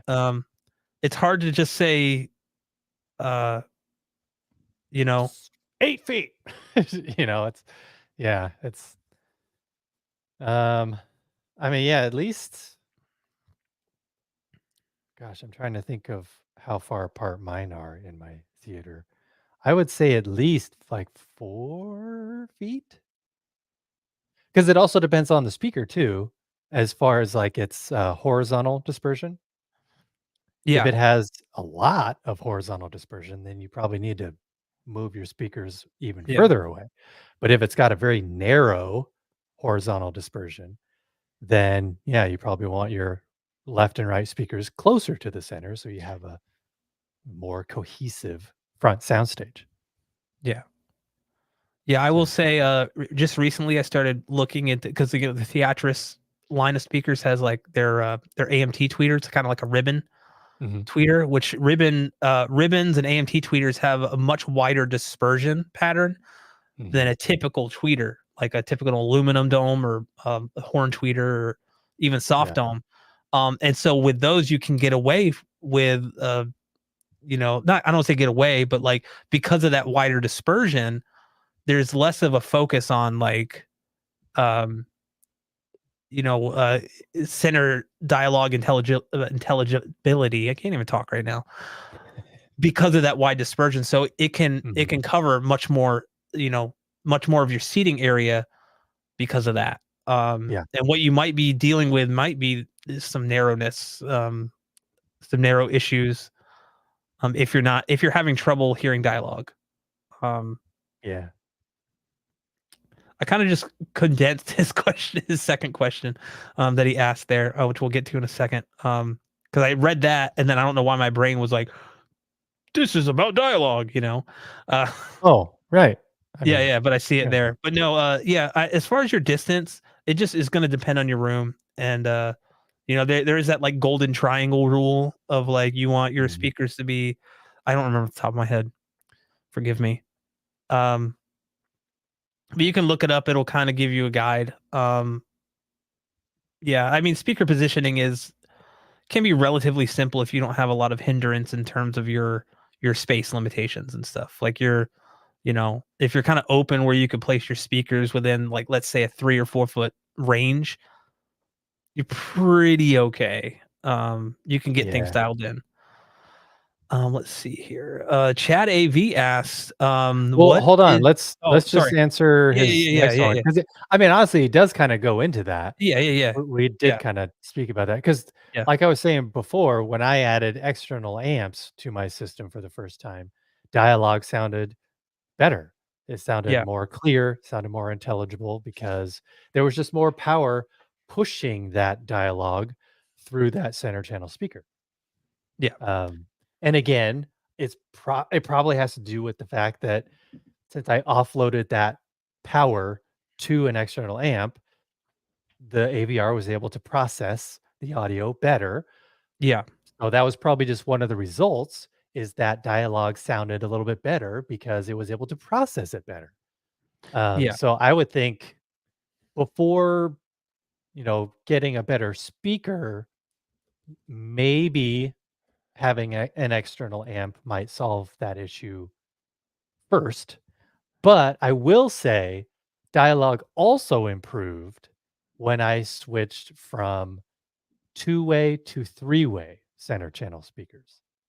Because three-way, mhm. now it has its own mid-range driver, and the mid-range is where dialogue or the human voice lives. So the fact that the human voice had its own little separate driver made dialogue much better as well. Yeah, and I think that, I mean, there is a point where, uh, this person said it here, "Get better speakers first." You can't fix speakers with, I think what I would agree with, like, you can't, if it's a bad speaker to begin with the narrow dispersion, Yeah. or just dispersion issues, um, then yeah, getting an amp will probably not fix your problem. It might give you more headroom. It might make dialogue a little better or a little more clear. Again, I'm not speaking from experience here, so just keep that in mind. But it it's kind of like you can't fix a piece of, like, you can't shine. What is it saying? You can't shine a turd or whatever. Like, Right. if the speaker sucks, and I'm not saying your speakers suck. I don't know. You said you have your. I haven't looked them up, but I don't think Jammo are bad speakers. Um, but you said you have the C9 center. Just curious. Oh, that's one of the better ones from Yeah. Yamo, 'cause, Oh, is that Jammo? that's their I like to call it Jammo. Okay. Um, Jamo. Jammo. Um, Yeah, the C93 is their concert, I think, and yeah, yeah, then, yeah. yeah, the concert one is, like, the The concert high-end love, yeah, I don't, so, yeah, in ability. that case, those aren't bad speakers unless, Yeah. you have unless, you have a blown tweeter or blown driver or something, then Mhm.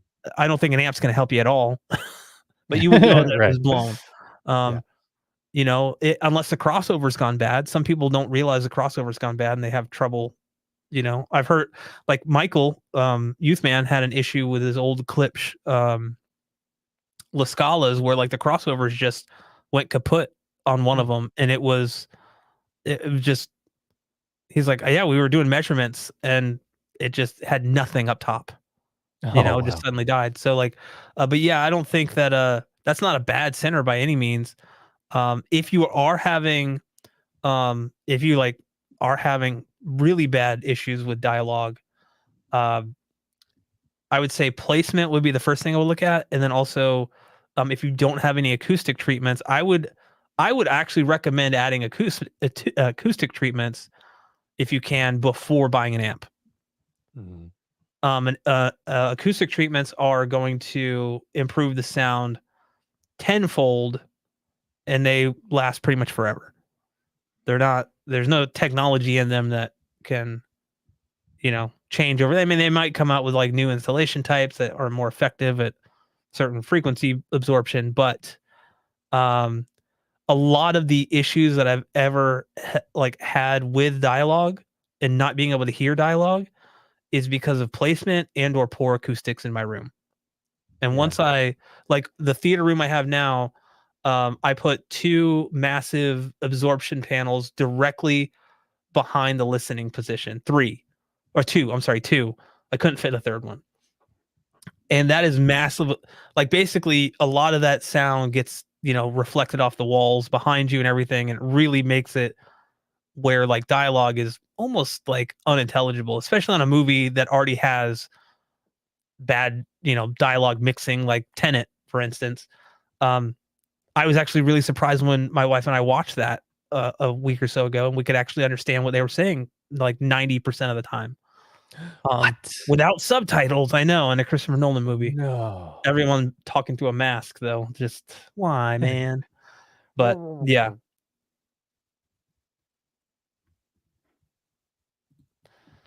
yeah, I think that's where I would kind of look is if you don't have acoustic treatments, maybe consider that, or at least something to kind of um, look and see if you're familiar with REW, you can kind of look at your room acoustics. I'm going to be doing a tutorial video on that soon to kind of over Yay. yeah. That way Elon can finally follow it and Yeah. try to remote Thanks. in to his computer.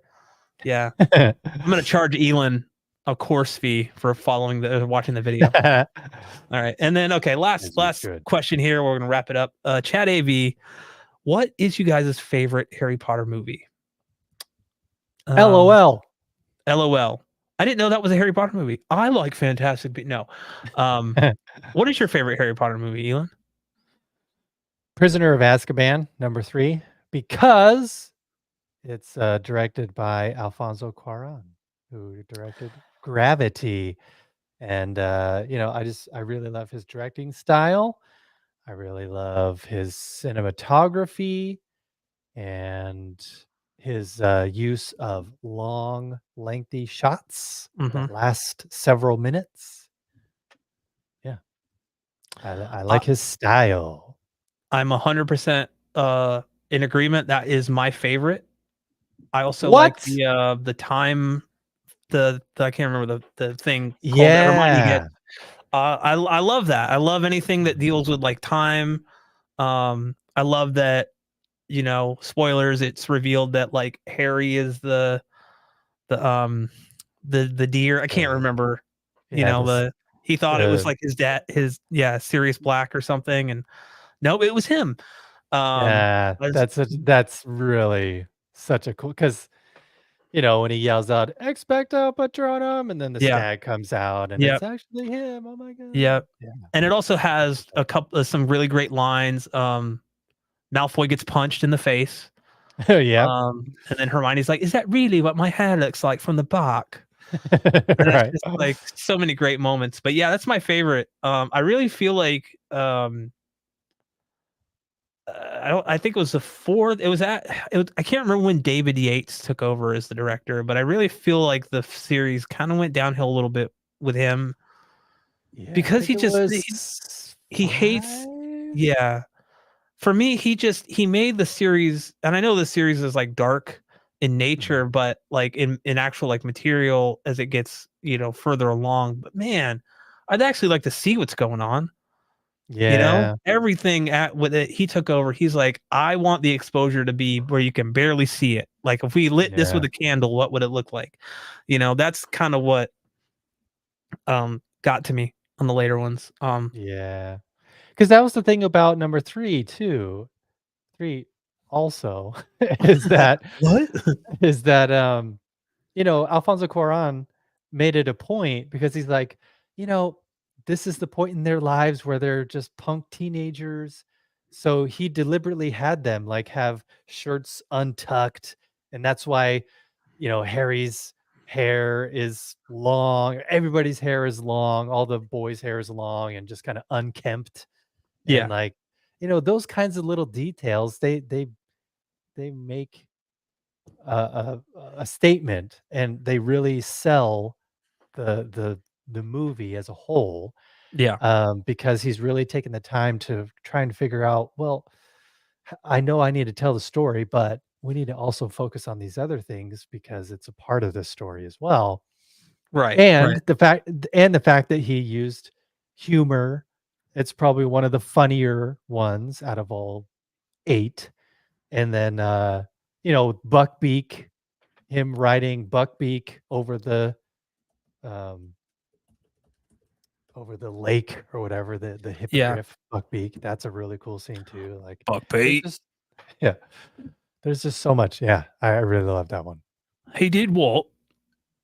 Love Hagrid. Love Hagrid.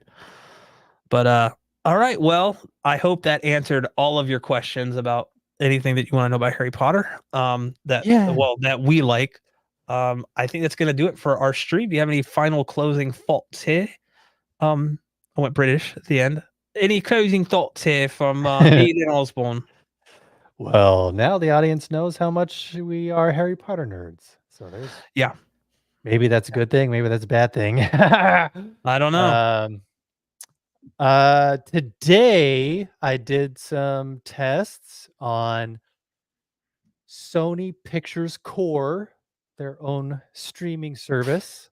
I've heard about this. Because little did I know, I thought it was just something you had to buy into just to even access it. But no, you just make an account. And if you want to purchase stuff, you can. But what's cool is that there are free movies you can watch at all times. I think it's kind of a revolving door kind of thing where they just constantly have titles that you can watch for free on Sony Yeah, yeah, Pictures Core. But they also give you 5 free credits. So you can purchase 5 movies for free just right off the bat. So that was really cool. that's awesome. So I did some tests because the thing about Sony Pictures Core is that they offer a lot of movies with IMAX DTS audio. Yeah, So, um, yeah, I've been comparing that to 4K Blu-ray because a lot of people, after I did my IMAX Enhanced on Disney Plus video, they were like, "Well, what's IMAX Disney? What's IMAX DTSX on Disney Plus compared to 4K Blu-ray?" So yeah, I'm going over that and Sony Pictures Core kind of simultaneously. So be on the lookout for that. I'll have a yeah, separate. Pretty sure I'm going to make 2 videos, one focusing on Disney Plus and one focusing on Sony Pictures Core. So that's what's happening now, since now I can test that kind of stuff out with my Sony television. that's awesome. Yeah. That is awesome. Well, yeah, I have a bunch of videos coming out soon, guys. Apologies for the long delay on uploading anything. But I am over the hump, hopefully, with all this audioholic stuff. I finished the last video. I'll feel better once they're all live and I'm not getting requests for like, hey, can we add this thing? It's like, no, I'm not doing that anymore. So yeah, I'm oh man, I have currently 3 videos that I've need to edit. One is an audio advice live video that I shot with SVS. So just kind of a conversation Yay. between Nick and myself.